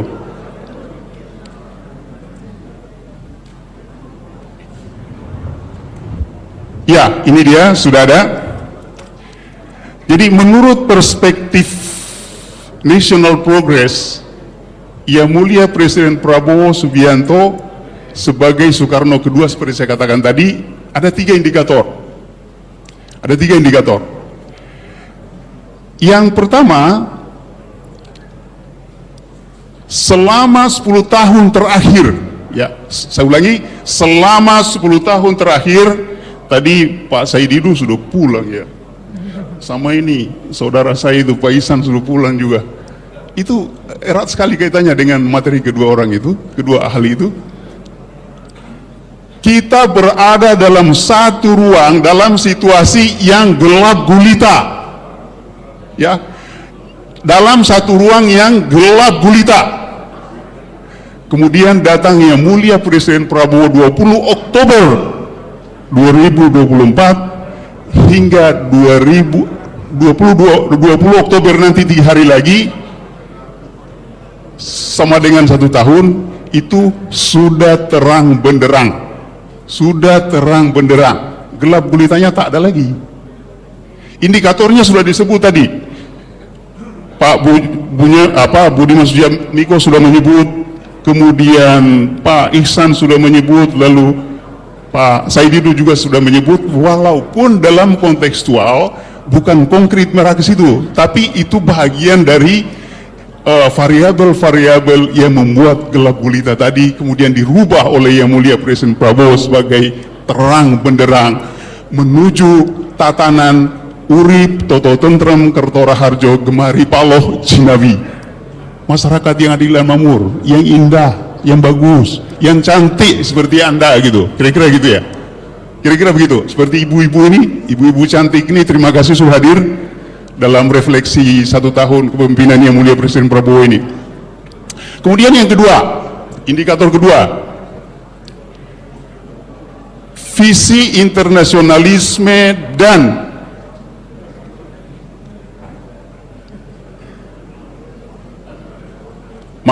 visi internasionalisme dan multilateralisme. Mirip Soekarno, ini sedikit lebih terbuka, makanya saya berani mengatakan Soekarno kedua, ya, lebih sedikit. Kalau tadi hanya internasionalisme, kalau beliau multilateralisme, tetapi multilateralisme ini ada di dalam internasionalisme gitu. Tapi karena dikonkretkan, lalu saya berani memberi label Soekarno kedua. Kita, menurut beliau, kita harus semua mendukung PBB. Karena kita semua memerlukan PBB. Karena kalau tidak ada PBB, tidak satu negara pun yang bisa hidup dengan aman dan damai. Oleh karena itu, semua kita harus mendukung PBB. Nah, beliau mengatakan itu karena ada satu indikasi saat ini bahwa yang kuat bisa melakukan apa saja yang dia mau, sementara yang lemah dia menderita karena dia harus menerima apa saja yang dibebankan kepada dia. Inilah doktrin yang harus ditolak oleh PBB menurut Yang Mulia Presiden Prabowo. Cantik sekali. Cantik sekali. Lanjut, ini indikator ketiga. Kemudian indikator ketiga dalam kontekstual internasionalisme dan multilateralisme tadi ya. Yang pertama, Indonesia mendukung two state solution. Solusi dua negara, ya, solusi dua negara. Namun menurut beliau, kita juga harus menjamin keamanan dan kedamaian Israel. Ini sangat indah, sangat indah. Jadi Palestina kita minta dimerdekakan oleh Israel. Di sisi lain, setelah Palestina merdeka, Israel juga harus dijamin keamanan dan keselamatannya. Sangat penting, fair.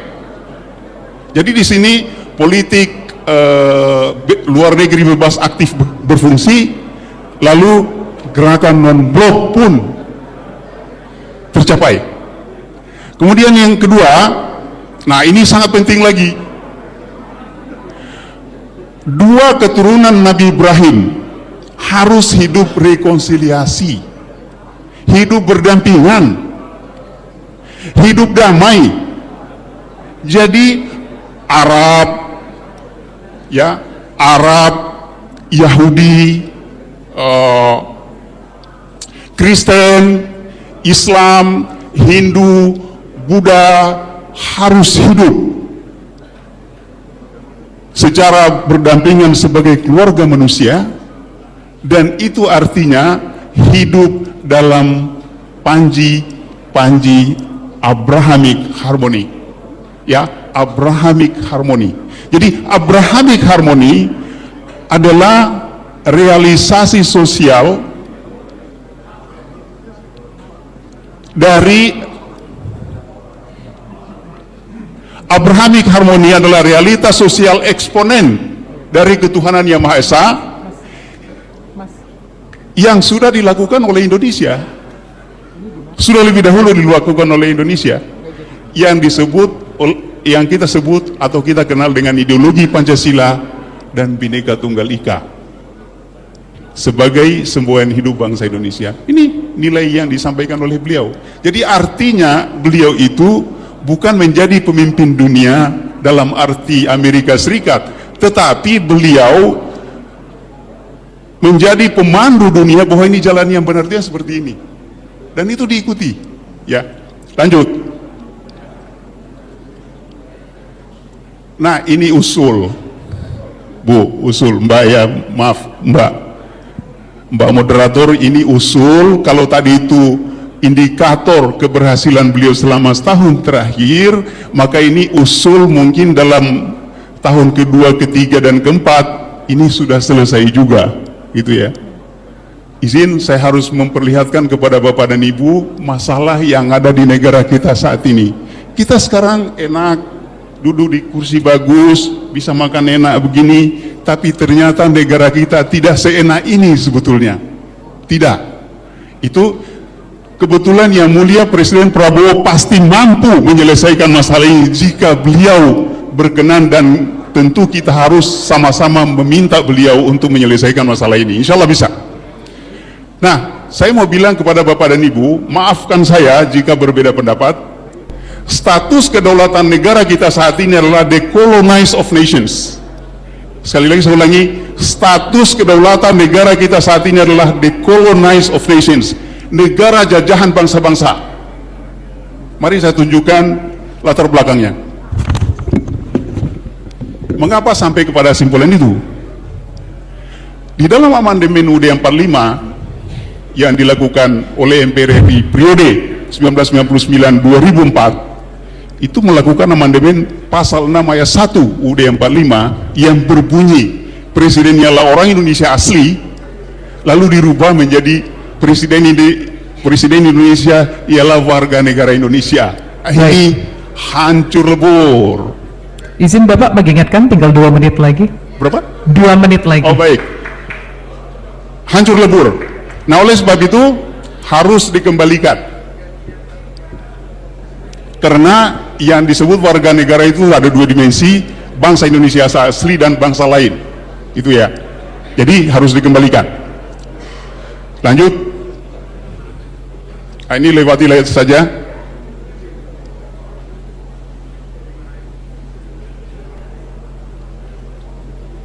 Lewati. Ya. Solusinya adalah 3.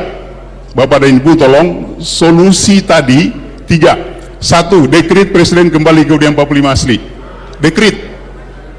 Harus dekret. Supaya kita terang benderang. Jangan masuk kembali ke era gelap gulita. Sebaik apapun program yang dilakukan oleh Yang Mulia Presiden Prabowo, manakala tidak kembali ke UUD 45, maka peluang untuk dianeksasi oleh bangsa lain tetap terbuka lebar. Karena disajikan oleh UUD 45, silakan ambil negara kami. Kira-kira begitu poinnya. Yang kedua, amandemen kelima UUD 45 melalui sidang istimewa MPR RI, dan yang ketiga adalah koreksi melalui Mahkamah Konstitusi, melalui Komisi Konstitusi. Ya. Lanjut. Nah, ini national progress, kita harus rubah tatanan kelembagaan kita. MPR kita kembalikan, lalu di sana ada ada referendum, kemudian ada norma dasar negara, kita harus pakai di situ. Lalu DPA kita kembalikan, DPD ditingkatkan menjadi Senat. Demikian dari saya, lebih dan kurang maafkan saya. Billahi taufiq wal hidayah. Assalamualaikum warahmatullahi wabarakatuh. Waalaikumsalam warahmatullahi wabarakatuh. Baik, terima kasih Pak Laude. Selanjutnya kami ingin mendengar suara dari Bung Rocky Gerung memotret soal pemerintahan selama 1 tahun belakangan ini. Silakan Bung Rocky. Oke, mau saya berdiri kayak Budiman apa saya duduk seperti lawan? Oke, orang kiri harus berdiri. Orang kiri harus berdiri. Orang kanan duduk jadi komisaris. Oke. Tadi saya nggak punya satupun akun sosial media. Jadi yang diterangkan tadi itu pasti bohong itu. Tetapi nama saya dipakai mungkin ada 50 sosial media. Bahkan ada sosial media yang mempromosikan obat kuat. Pakai nama saya tuh. Ngaco tuh. Padahal iya. Padahal saya tidak punya problem dengan ereksi.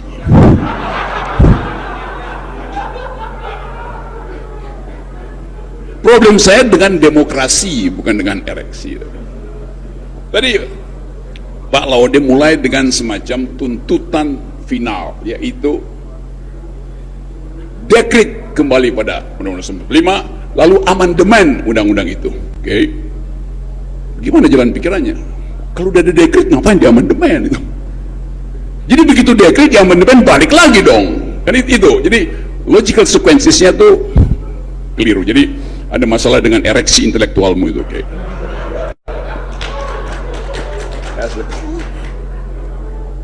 Saya ingin terangkan satu bagian yang sekarang kita mau tuntut sebetulnya bukan keterangan deskriptif, tapi konsistensi ideologis dari program-program presiden. Kan itu dasarnya.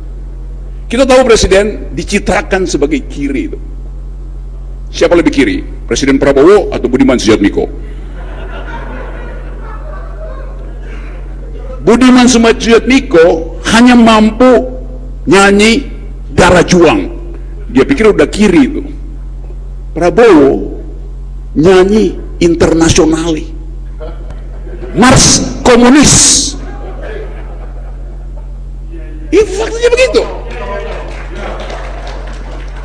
Jadi kita mau tagih konsistensi paradigma dari program itu berdasarkan prinsip-prinsip sosialisme in optima forma dalam bentuknya yang paling tinggi. Kan dasarnya itu. Ya ada makan siang gratis, sekolah gratis, semuanya dibikin. Tetapi itu tidak atau belum cukup untuk diucapkan sebagai paradigma sosialis. Negara-negara Eropa lakukan itu semuanya, tapi dia bukan negara sosialis. Jadi kita mau coba mengerti apa yang terjadi sebetulnya pada negeri ini. Kita kehilangan kemampuan untuk merumuskan konsep pada taraf epistemik, itu soalnya. Yang ada politik kita itu politik kinetik, kasakusuk tanpa konsep. Kita ingin politik itu diasuh secara epistemik, bukan sekedar kinetik. Itu yang terjadi di dunia manapun, dalam ekonomi, dalam kehidupan sosial, dalam kehidupan anak-anak muda sekarang itu. Yang saya barusan dibully karena saya membela hak seorang murid untuk tidak ditampar oleh gurunya karena merokok tuh.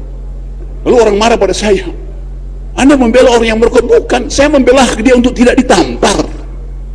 Ya biasa dong ditampar. Jadi kemampuan kita, netizen, kita bangga ada netizen yang bahkan bisa membatalkan suara parlemen. Suara netizen di Nepal bisa membatalkan suara presiden. Tapi kita mesti olah energi kemudaan ini supaya jangan jadi kecambah dari fasisme, bergerombol di sosial media, bully sama-sama tuh. Begitu diajak diskusi, satu-satu mulai, ya Anda kan posisinya ini, bukan, argumenmu apa itu. Nah, kita ingin tagih pada Pak Prabowo, dan beliau pasti mampu untuk membayar tagihan kita.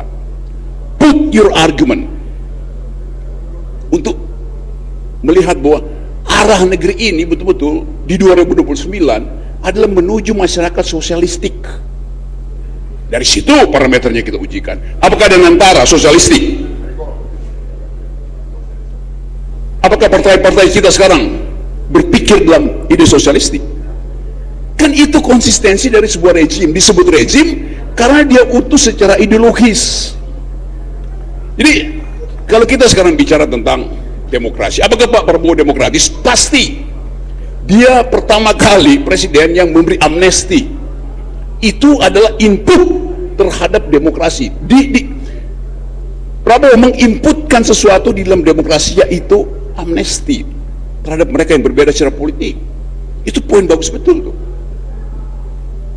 Poin kedua, beliau berhasil untuk menahan godaan menerbitkan darurat militer. Itu adalah pertahanan demokratik yang luar biasa tuh. Apalagi yang mau kita tuntut kalau kita katakan itu di dalam kedudukan ideologisnya. Jelas Prabowo mengucapkan soal Israel Palestina, yaitu dipastikan diperlukan untuk siksa dan di dalam global diplomasi. Jadi kita mau tagih itu, dan tagihan itu adalah hak warga negara yang menginginkan ada kehidupan lebih baik di 2029. Tetapi di dalam upaya kita membayangkan 2029 demokratik, hambatan-hambatan itu terjadi. Kalau tadi Pak Budiman bilang, ya kemiskinan itu soal akses, kemiskinan soal capability, yaitu yang dijadikan dasar Amartya Sen sehingga dapat Nobel di bidang ilmu ekonomi tentang perspektif humanis di dalam ekonomi. Tetapi kalau kita tagih secara lebih sosialistis, hak saya untuk merampas kekayaan orang kaya terhalang oleh regulasi. Kenapa dihalangi? Coba. Bahkan yang terjadi adalah market ekonomi diselundupkan oleh Bahlil menjadi market society. Prabowo mau ngomong apa? Oke, ada market ekonomi, fine-fine aja, untuk menghitung rasionalitas dari transaksi supply demand. Tetapi kalau prinsip-prinsip market itu masuk ke dalam society, yang terjadi adalah hak masyarakat adat sekedar diucapkan, dihitung secara kuantitatif. Rempang yang sekarang lagi direbut-rebutin tanah-tanah itu, sekedar diterangkan secara market society. Bali bertanya, kamu kehilangan tanah berapa, rumah berapa, kita ganti di apartemen 3 kali lipat. Dia pindahkan home jadi house. Rakyat itu memerlukan home, suasana, diganti dengan house yang cuma beton, suasananya hilang. Mana ada orang punya suasana di apartemen, coba. Itu yang saya sebut tadi, konsistensi itu mau kita tagih. Tanah diambil sekarang 3 juta hektar, 2 juta udah diambil. Pertanyaannya, setelah diambil mau diapain? Oh, konservasi. Kalau konservasi yang diambil dari ilegal sawit segala macam itu, konservasi artinya kembalikan pada pemilih awal. Siapa pemilih awal? Bukan ular, semut, gajah, sungai, pohon. 2 gajah yang saya rawat di Riau tewas. Ya, Damang dan Tari, ada 2 gajah di situ. Habis hak dia, baru hak masyarakat adat. Jadi kalau kita lihat misalnya soal tanah-tanah ini, soal memperlihatkan memang ada kemiskinan dalam kebijakan. Tanah sudah diambil, mau diapain? Cuma ada 2 pilihannya, replanting atau reclaiming. Replanting, tanam ulang. Tanam ulang artinya bisnis. Reclaiming artinya hak rakyat untuk mengambil alih warisan nenek moyangnya tuh. Yang tidak dimengerti oleh kabinet, tidak dimengerti oleh Presiden Prabowo. Pasti dia tidak mengerti. Kenapa? Suplai informasi terhalang tiba pada Presiden. Kita bisa tahu siapa yang halangi, sehingga Presiden tidak punya pengetahuan komprehensif tentang keadaan itu. Jadi teman-teman, kita ucapkan sama-sama bahwa ada masa depan di kita, tapi dihalangi oleh klik di dalam kekuasaan sendiri. Itu dasar. Secara ideologis kita udah lepas kok. Presiden nyanyi internasional, ngomong di PBB tentang perdamaian dunia segala macam, mengucapkan dengan bagus bahwa kami bahkan dianggap lebih dari anjing oleh Belanda. Satu prinsip sosialistis in optima forma. Tetapi ketika kita mulai melihat fakta bahwa kita menginginkan lebih banyak demokrasi, mulai ada yang terganggu. Apa yang terjadi hari-hari ini? Di benak publik yang diingat bukan lagi makan siang gratis. Di benak emak-emak yang diingat bukan lagi perumahan rakyat. Yang diingat oleh BEM bukan lagi pendidikan gratis. Yang diingat adalah kapan Jokowi dihukum.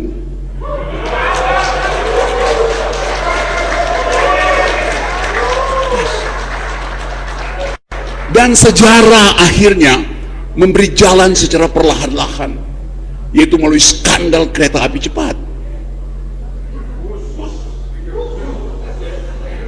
Jadi akhirnya kita harus kumpulkan energi untuk melihat hambatan psikologis kita adalah tidak mampu untuk mengucapkan ada yang salah selama 10 tahun sehingga kita miskin hari ini, sehingga demokrasi tidak tumbuh hari ini, sehingga BEM, mak-mak segala macam itu masih menggerutu hari ini. Kan Batman itu yang kita sebut deep psikologinya ada di situ.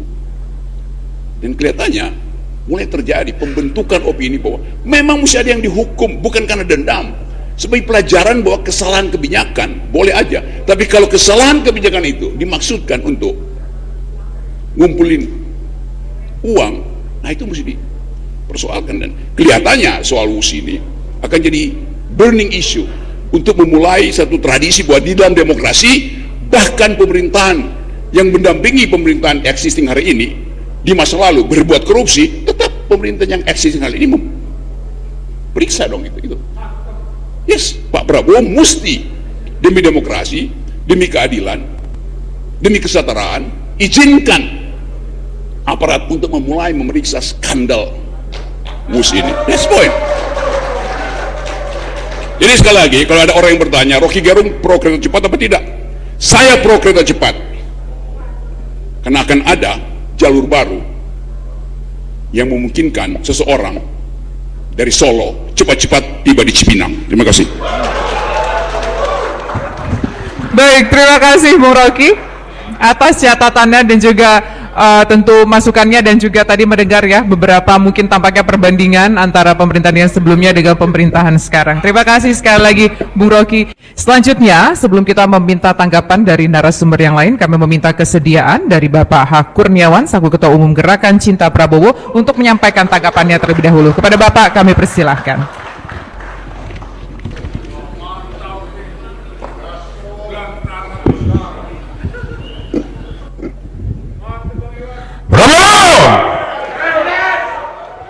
Sekali lagi, kalau saya tanya Prabowo, jawab Presiden. Prabowo! Iya Pak, udah ngantuk semua ini. Kalau akademisi yang babak memang ngantuk. Tapi kalau komandan relawan, pasti melek semua. Setuju? Ya, saya sedikit nanggapi apa yang disampaikan Pak Riko dan Pak Budiman.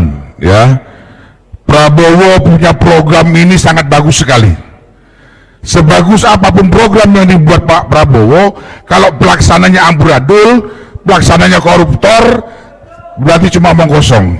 Jadi catatan Pak, tepuk tangan. Catatan Pak Riko, ya, saya hari ini sengaja menggelar acara ini. Yang pertama adalah bentuk syukur kita, Pak Prabowo sampai hari ini masih diberi umur panjang. Karena beliau memiliki visi dan misi yang sangat mulia untuk negara ini. Kami tidak menginginkan Prabowo berjuang sendiri. Ya, berarti kita yang sudah menjadikan Prabowo presiden harus mensupport, mendukung dan mengawal. Jangan koruptor-koruptor itu yang mengawal Pak Prabowo. Sampai lebaran monyet pun ya kemiskinan akan menurun ke anak cucu, ya, menurun ke anak cucu. Ya, sengaja hari ini Pak Budiman juga nih, saya membawa masyarakat dari Lampung yang sudah tinggal di suatu tempat dari tahun 69 sampai hari ini bayar pajak tapi tidak mendapatkan hak-haknya dalam bentuk legalitas tanah. Lampung ini sangat carut marut masalah tanah.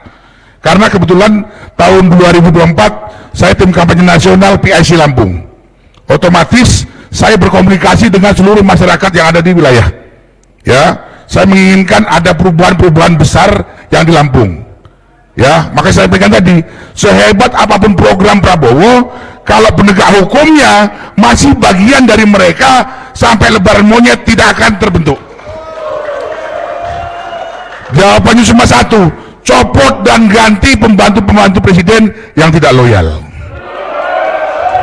Itu. Yang kedua lagi nih, sebelum saya lupa nih, ya. Di media itu mengatakan bahwa Pak Prabowo ini utang budi kepada Pak Jokowi. Saya balik sekarang. Yang membawa Pak Jokowi dari Solo ke Jakarta siapa? Prabowo kan? Prabowo sudah banyak melahirkan tokoh-tokoh bangsa, ya gak? Termasuk Pak Riko ini kan jadi juru bicara presiden setelah Pak Prabowo jadi presiden, ya gak? Pak Jokowi dari Solo dibawa ke Jakarta dan alhamdulillah sekarang jadi presiden. Berarti ketika Pak Prabowo jadi presiden berarti sudah selesai impas, ya gak? Pak Rocky, impas ya? Impas, nggak pakai rem kan? Nggak pakai rem.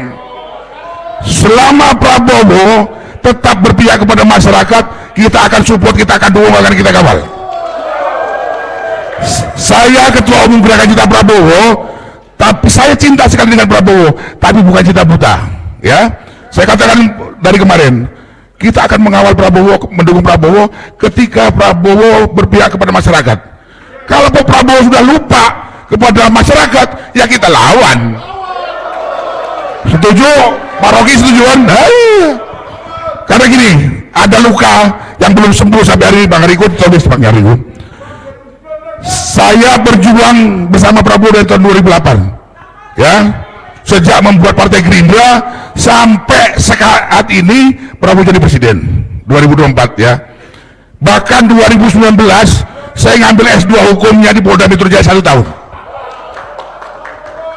Apa ada Pak Riko sampai hari ini Prabowo itu merangkul orang-orang yang sudah dipenjara gara-gara membela Prabowo tahun 2019. Sampai hari ini belum terjadi. Mana tabol berdiri? Ya, itu Pak Budiman, Pak Riko, ya, sampaikan kepada Pak Prabowo, kami relawan yang tidak pernah minta-minta jabatan sampai hari ini.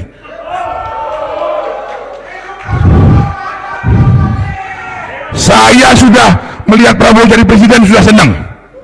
Ya, saya tidak butuh jabatan, saya sudah bisa makan tanpa dikasih jabatan. Pak Rogi aja nggak mau kok jabatan, ya enggak? Kata kuncinya impas. Dengan berarti impas, ya, nggak ada utang budi Prabowo ke Jokowi, nol. Ya, jadi saatnya kalau memang benar Indonesia bikin maju, copot semua penegak hukum yang terlibat menjadi bagian dari mereka. Apa kira-kira karena bapak itu? Apa kira-kira bapak yang itu udah capek jadi Kapolri? Udah capek ya Bang Rogi? Udah capek jadi Kapolri? Iya, diganti dong. Ya, caranya itu ya. Terus lagi Pak Budiman yang masalah tanah tadi, saya sudah komunikasi dengan Komisi 4, dengan ATR BBN, Kehutanan, bukan mesuci, Tanggamus, mesuci, tulang bawang dan lainnya itu yang di Lampung Timur pun termasuk saya yang berjuang kena mereka. Ya, mudah-mudahan bisa segera dibantu sehingga mereka itu benar-benar ya mentas dari kemiskinan itu loh, ya. Saya rasa itu aja dulu. Kasihan Pak Profesor Yudi juga belum ngomong itu. Kalau saya ngomong nanti sampai besok pagi nggak selesai, ya. Bravo, bravo. Terima kasih. Wassalamualaikum warahmatullahi wabarakatuh. Baik, terima kasih Pak Kurniawan. Saya persilakan Pak Yudi Krisnandi untuk memotret seperti apa 1 tahun kepemimpinan Presiden Prabowo Subianto. Terima kasih Mbak Tisa. Yang saya hormati Mas Kurniawan, Ketua Umum Gerakan Cinta Prabowo, Mas Erlambang, Ketua Umum Relawan Sejati Prabowo, yang saya hormati Pak Burhanuddin, dan seluruh relawan Prabowo yang hadir di sini, para narasumber. Terima kasih, saya mendapatkan kehormatan untuk memberikan sedikit refleksi 1 tahun pemerintahan Presiden Prabowo. Mohon Mbak Tisa, saya diberitahu kalau sudah 10 menit diberhentikan saja. Sudah banyak tadi yang disampaikan, saya juga sudah menyampaikan satu paparan kritis terhadap 1 tahun pemerintahan Pak Prabowo yang sudah saya kirimkan kepada panitia. Yang disampaikan oleh Ketua Umum Gerakan Cinta Pak Prabowo tadi, Pak Kurniawan, itu sebetulnya ruhnya ada di sana. Jadi selain hal-hal yang perlu kita apresiasi, saya memiliki beberapa catatan apresiasi terhadap 1 tahun pemerintahan Pak Prabowo. Yang pertama ya, apresiasi rakyat dan kita semua bahwa beliau membatalkan proyek PIK 2 sebagai program strategis nasional. Itu luar biasa. Yang kedua, beliau mengatakan dan menegaskan kepentingan publik dan keadilan sosial tidak boleh dikorbankan atas nama investasi semata. Itu sebuah ungkapan yang belum pernah kita dengar dari pemimpin sebelum beliau. Yang ketiga, beliau menegaskan dan melakukan langkah-langkah pemberantasan korupsi yang masif. Walaupun hasilnya masih terus ada progres, ini sesuatu yang luar biasa. Yang ketiga, yang keempat beliau mendorong dan berkomitmen untuk memberlakukan undang-undang perampasan aset negara. Ini macet di DPR. Sampai hari ini kita tidak tahu kapan ini bisa disahkan, tapi beliau sudah memiliki komitmen yang kuat disampaikan di mana-mana. Yang kelima, memulihkan kepercayaan kepada negara ya, sebagai pemimpin yang kuat yang berpihak pada rakyat. Ini sudah beliau tunjukkan. Yang keenam, program makan bergizi gratis untuk mengatasi kelaparan dan ketidakmampuan masyarakat miskin mengakses makanan yang memadai untuk anak-anak sekolah. Yang ketujuh, program sekolah untuk rakyat miskin. Yang kedelapan, Koperasi Merah Putih yang menjangkau seluruh wilayah pedesaan di Indonesia. Yang kesembilan, komitmen swasembada pangan, energi, dan diletakkan sebagai pilar kedaulatan nasional. Dan yang ke-10, rasionalisasi BUMN menjadi danantara. Saya setidak-tidaknya mencatat ke-10 hal itu yang perlu kita apresiasi. Saya ingin mengingatkan kepada sahabat-sahabat sekalian yang hadir di sini sebagai pendukung setia yang cinta kepada Pak Prabowo. Presiden Prabowo yang saya kenal tidak kurang dari 30 tahun adalah sosok yang memiliki kepekaan sosial yang tinggi. Beliau adalah sosok yang memiliki kesetiakawanan. Beliau adalah orang yang tegas, memiliki visi yang jauh ke depan, dan mengedepankan kepentingan yang lebih banyak dibandingkan kepentingan pribadinya. Beliau adalah sosok yang memenuhi janjinya. Persoalan kita sekarang, saat ini beliau berada pada satu kondisi protokoler yang tidak memungkinkan seluruh suara rakyat akan dapat beliau dengarkan. Oleh karena itu, jaringan komunikasi antara relawan untuk meneruskan suara rakyat kepada Presiden Prabowo itu sangat penting. Karena kalau beliau mendengar langsung sebagaimana apa yang disampaikan tadi oleh Ketua Umum Gerakan Cinta, beliau pasti akan diingatkan bahwa ada hal-hal yang harus diperbaiki di dalam pemerintahannya. Tadi Prof. Hadi juga mengatakan soal reformasi birokrasi.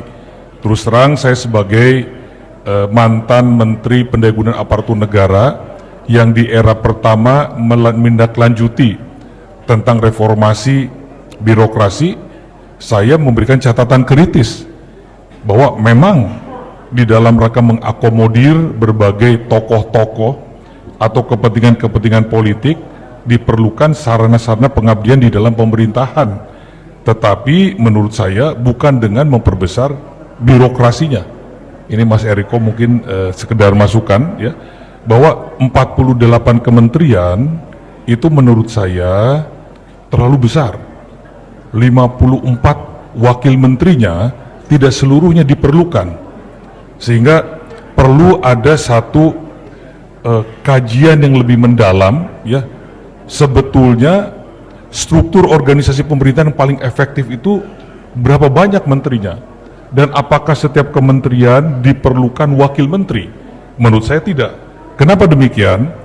Karena Pak Prabowo ya, menuliskan ide dan gagasan-gagasannya yang terdokumentasi sudah mulai dari tahun 2004. Sebelum buku Paradok Indonesia yang diterbitkan 2023, 2004 ini beliau sudah menulis buku tentang kembalikan Indonesia. Dan di sini beliau sendiri sudah menulis salah satunya adalah reformasi birokrasi. Jadi kelihatan ada paradoks antara apa yang menjadi cita-cita awal dan kompromi-kompromi politik yang dilakukan setelah beliau menang. Disinilah tugas relawan yang cinta, relawan yang setia, relawan yang sejatinya mendukung gagasan-gagasan Presiden Prabowo untuk terus mengingatkan beliau. Termasuk juga masalah pemberantasan korupsi.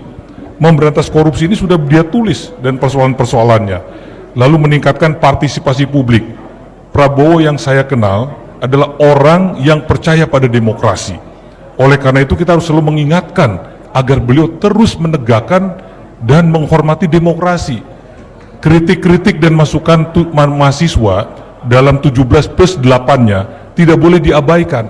Itulah tugas kita mengingatkan beliau agar beliau selalu dekat dan dicintai oleh rakyat. Jadi 17+8 ini dalam pandangan mahasiswa dianggap belum ada yang dikerjakan oleh pemerintah. Ini bisa jadi bara dalam sekam. Tugas kita adalah menjadi jembatan mengingatkan kepada beliau dan juga memberikan pemahaman kepada publik hal-hal apa yang bisa dikerjakan segera dan hal-hal apa yang masih memerlukan waktu untuk bisa dikerjakan. Lalu kemudian saya juga mencatat membangun sistem hukum nasional, menjaga mata uang dan mengendalikan devisa, dan banyak lagi yang menjadi visi-visi besar beliau di dalam mengentaskan kemiskinan dan mengurangi kesenjangan. Ini sangat luar biasa. Jadi cita-cita beliau ini sudah ditulis tahun 2004, ditegaskan lagi 2023 pada saat kampanye, Dan setahun setelah beliau menjadi presiden, kita melihat banyak hal-hal yang tidak mudah untuk dilakukan. Oleh karena itu, tugas kita untuk mengingatkan kepada beliau, begitupun politik luar negeri, ya. Banyak capaian-capaian, tapi masih banyak hal-hal yang harus kita kerjakan. Sebetulnya apa sih yang diinginkan oleh beliau? Yang diinginkan oleh beliau, Indonesia, beliau bisa mengantarkan Indonesia menuju sukses Indonesia Emas 2045. Tapi kita harus mengingatkan kepada beliau, bonus demografi itu tinggal 10 tahun lagi. Ini tahun 2025.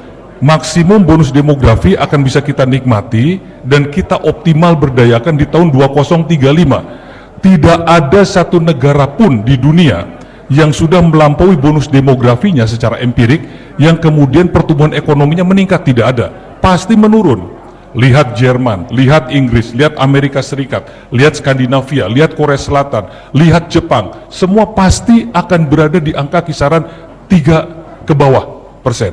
Sementara Pak Prabowo untuk meningkatkan pertumbuhan ekonomi mencanangkan 8%. Sementara IMF mengatakan bahwa tahun ini tidak mungkin lebih dari 4,7 atau 4,8%. Bahkan tahun depan tidak mungkin mencapai 5%. Berarti ada sesuatu yang harus kita kerjakan bersama.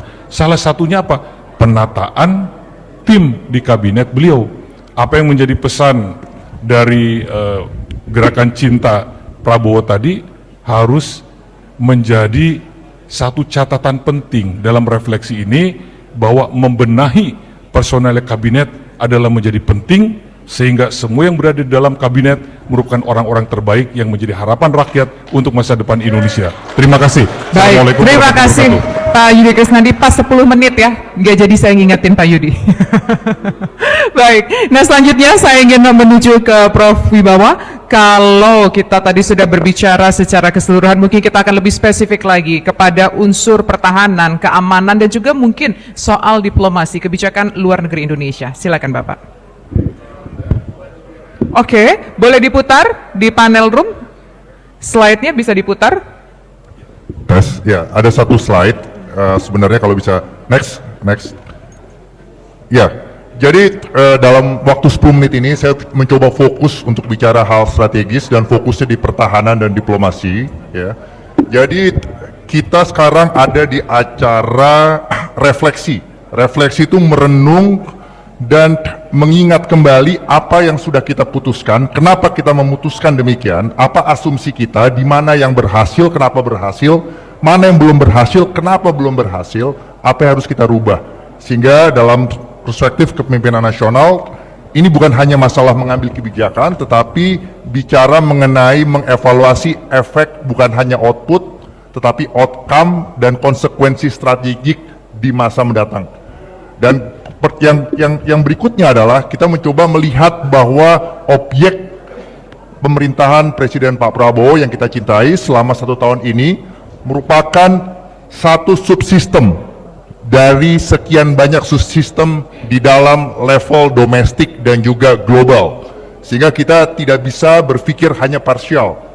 Dan berikutnya kita melihat secara objektif, sehingga apa yang mencoba kita renungkan itu bukan apa yang kita hanya yakinkan dan persepsikan secara subjektif, tetapi kita coba melihat kepada indikator-indikator, baik yang sifatnya perbandingan dengan negara lain dan juga perbandingan dalam konteks time frame. Karena Pak Prabowo akan mengakhiri masa 2029 itu adalah 31 tahun sejak era reformasi, sejak saya masih menjadi mahasiswa. Dan 31 tahun dibandingkan 32 tahun era Pak Harto, mana lebih baik itu nanti. Dan berikutnya adalah kita melihat harus komprehensif, di mana kita harus berpikir secara kritis, berpikir in time, sintesis, sistemik, kreatif, dan futuristik.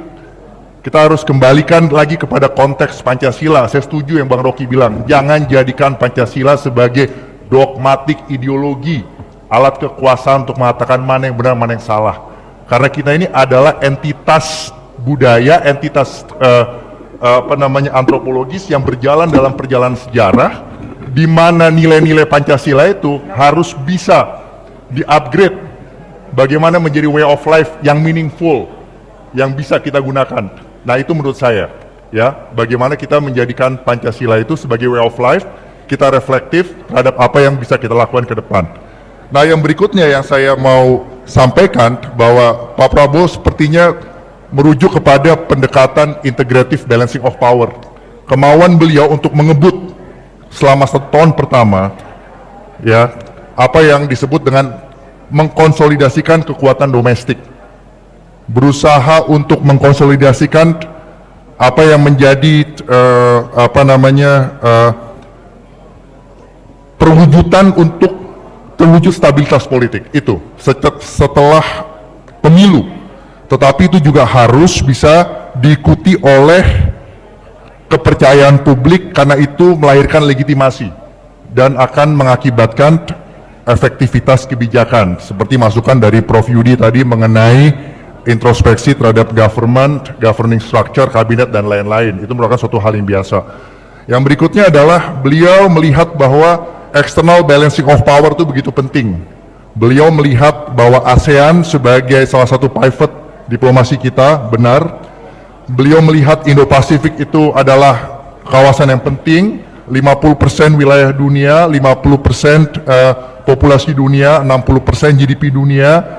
Di situ ada Asia Utara, Northeast Asia, ada Asia Selatan, Asia Tenggara, ada Oceania, ada kawasan sebagian di Afrika Timur dan India, Pakistan, dan yang ada di Samudra Hindia, di mana di situ ada persaingan antara Amerika secara khusus dan China, di mana di dalam sejarah mengatakan bahwa dari 16 interaksi antara ruling power dan rising power, 4 berakhir dengan tanpa perang terbuka, sementara 12 berakhir dengan perang terbuka. Nah, di dalam international politics ada spektrum kerjasama, spektrum kolaborasi, spektrum kompetisi, spektrum konflik terbatas, dan spektrum perang. Karena interaksi antara ruling power Amerika dan rising power China ini beresiko melahirkan perang terbuka, keduanya sebenarnya sedang menahan diri untuk akhirnya bersaing di dalam level kompetisi. Yang caranya adalah cara-cara yang irregular, bukan cara yang regular. Artinya tidak sesuai dengan aturan main yang biasa, di mana by definition baik aktor negara ataupun aktor non negara berupaya dengan proaktif untuk meng-create kondisi supaya populasi di dalam negara yang menjadi negara yang bersaing itu akhirnya beropini sedemikian rupa memberikan legitimasi kepada pemimpin politik yang terpilih, ya, dengan tujuan politik di mana akhirnya adalah ujung-ujungnya adalah masyarakat itu menjadi objek di dalam proses politik. Itu tadi udah Bang Rocky udah ingatkan. Kita harus menjadi bangsa yang epistemik dalam filsafat berpolitik. Kita jangan hanya kinetik asal bergerak. Kita harus kritis. Kenapa kita ada di sini dan apa yang mau kita lakukan sehingga kita tidak gampang terhasut. Baik kita dalam menegakkan kebenaran, mengatakan yang benar adalah benar, yang salah adalah salah, menindak yang salah, membela yang benar, mempertahankan hak yang harus dipertahankan, dan itu yang menurut saya harus menjadi fokus di dalam orientasi kebijakan pertahanan dan juga luar negeri Pak Prabowo yang dilakukan sekarang. Beliau bergabung dengan BRICS sebagai salah satu minilateral, ya, tanpa harus berkonsultasi dengan Barat, karena di BRICS sendiri terdapat terdapat UEA, dapat Uni Emirat Arab, di mana di situ Uni Emirat Arab 50% warga negaranya juga dari Prancis, Inggris, ya, dan Amerika, di mana BRICS sendiri itu juga tingkat kohesivitasnya tidak sesolid ASEAN, sehingga cara-cara Pak Prabowo untuk merangkul minilateral, multilateral seperti ASEAN sebagai pivot utama foreign policy Indonesia dan bergaul di kawasan Asia Pasifik itu menjadi kekuatan penyeimbang bagi competing great powers yang ada di Indo-Pasifik yang sebenarnya sekarang setiap hari berperang, khususnya di ruang cyber, masuk melalui gatra ekonomi, mempengaruhi kualitas demokrasi di negara yang bersaing. Itu di era damai, itu di situ. Makanya Pak Prabowo dan administration itu kita semua rakyat Indonesia harus aware dengan apa yang disebut dengan elite capture operations. Bagaimana elit jangan sampai tersandra untuk akhirnya tidak bisa memberikan yang terbaik kepada rakyat, tetapi lebih menserving kepentingan dari sekelompok elit, baik itu di tingkat nasional ataupun global, karena adanya konsekuensi dari deal-deal politik yang memang diperlukan dalam realitas politik. Harus kembali kepada idealisme, etika, moral, dan kehormatan bangsa.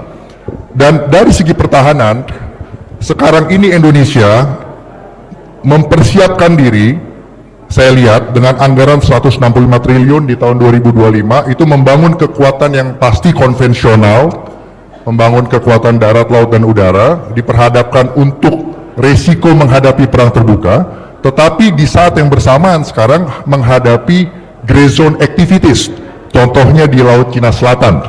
Nah, ini membutuhkan kemampuan untuk membangun pertahanan maritim, kemampuan deteksi, kemampuan kapal cepat, kemampuan perang bawah laut, anti perang bawah laut, kemampuan penginderaan udara, dan juga hal-hal yang sifatnya integrated antara darat, laut, udara, bahkan cyber dan space. Ada 8+3 advance teknologi yang ada di Indo-Pasifik saat ini yang sedang menjadi currency dalam kontestasi. Yang pertama itu adalah advanced computing, Mbak. Yang kedua adalah artificial intelligence and machine learning. Yang ketiga adalah otonomi, senjata-senjata otonomus. Yang berikutnya adalah big data analytics, selanjutnya bioteknologi, selanjutnya lagi directed energy, selanjutnya lagi adalah robotik, dan selanjutnya hypersonic. Oke. Izin Bapak mengingatkan tinggal 2 menit. Ya, jadi teknologi-teknologi ini perlu dikejar ya untuk bisa kita keep up dengan itu, tetapi pada ujung-ujungnya kita tetap harus fokus membangun pertahanan yang asimetris saja, karena kita tidak bisa mengikuti dalam waktu cepat 4 tahun ke depan untuk membangun kekuatan konvensional mengikuti arah perkembangan militer great powers yang sedang berkompetisi. Memang cyber penting, quantum teknologi penting, kemampuan space dan counter space capabilities. Jadi, kalaupun sekarang militer itu banyak dipakai untuk mensupport civil society, Pak Prabowo juga harus bisa memperhatikan kaidah-kaidah demokrasi sehingga militer itu ditempatkan pada posisi sebagai instrumen national power yang kompatibel dengan nilai demokrasi dan perjalanan bangsa ke depan, bersamaan dengan instrumen national power lainnya, bukan hanya dengan polisi, tapi dengan law enforcement, salah satunya polisi, intelijen, informasi, diplomasi, ekonomi, finansial, dan melibatkan seluruh komponen Trigatra, Pancagatra. Menurut saya itu saja yang bisa disampaikan. Saya rasa Pak Prabowo ingin supaya bisa mempercepat transformasi kekuatan potensial menjadi kekuatan real yang harus kita cek setahun demi tahun sampai 4 tahun ke depan, sampai di mana progresnya, sehingga diharapkan 2029 keadaan Indonesia lebih baik dibandingkan tahun 966 sampai 1998. Demikian yang saya sampaikan, Bu Moderator. Terima kasih. Baik, terima kasih Prof. Wibawanto atas waktunya dan juga penjelasannya tadi sudah kita simak. Boleh dong tepuk tangan sekali lagi untuk seluruh narasumber kita dalam forum dialog ini yang sudah memaparkan dan juga menyampaikan sudut pandang masing-masing mengenai bagaimana catatan, refleksi, masukan dan juga apresiasi terhadap kepemimpinan Presiden Republik Indonesia Prabowo Subianto dari awal memimpin, dari awal dilantik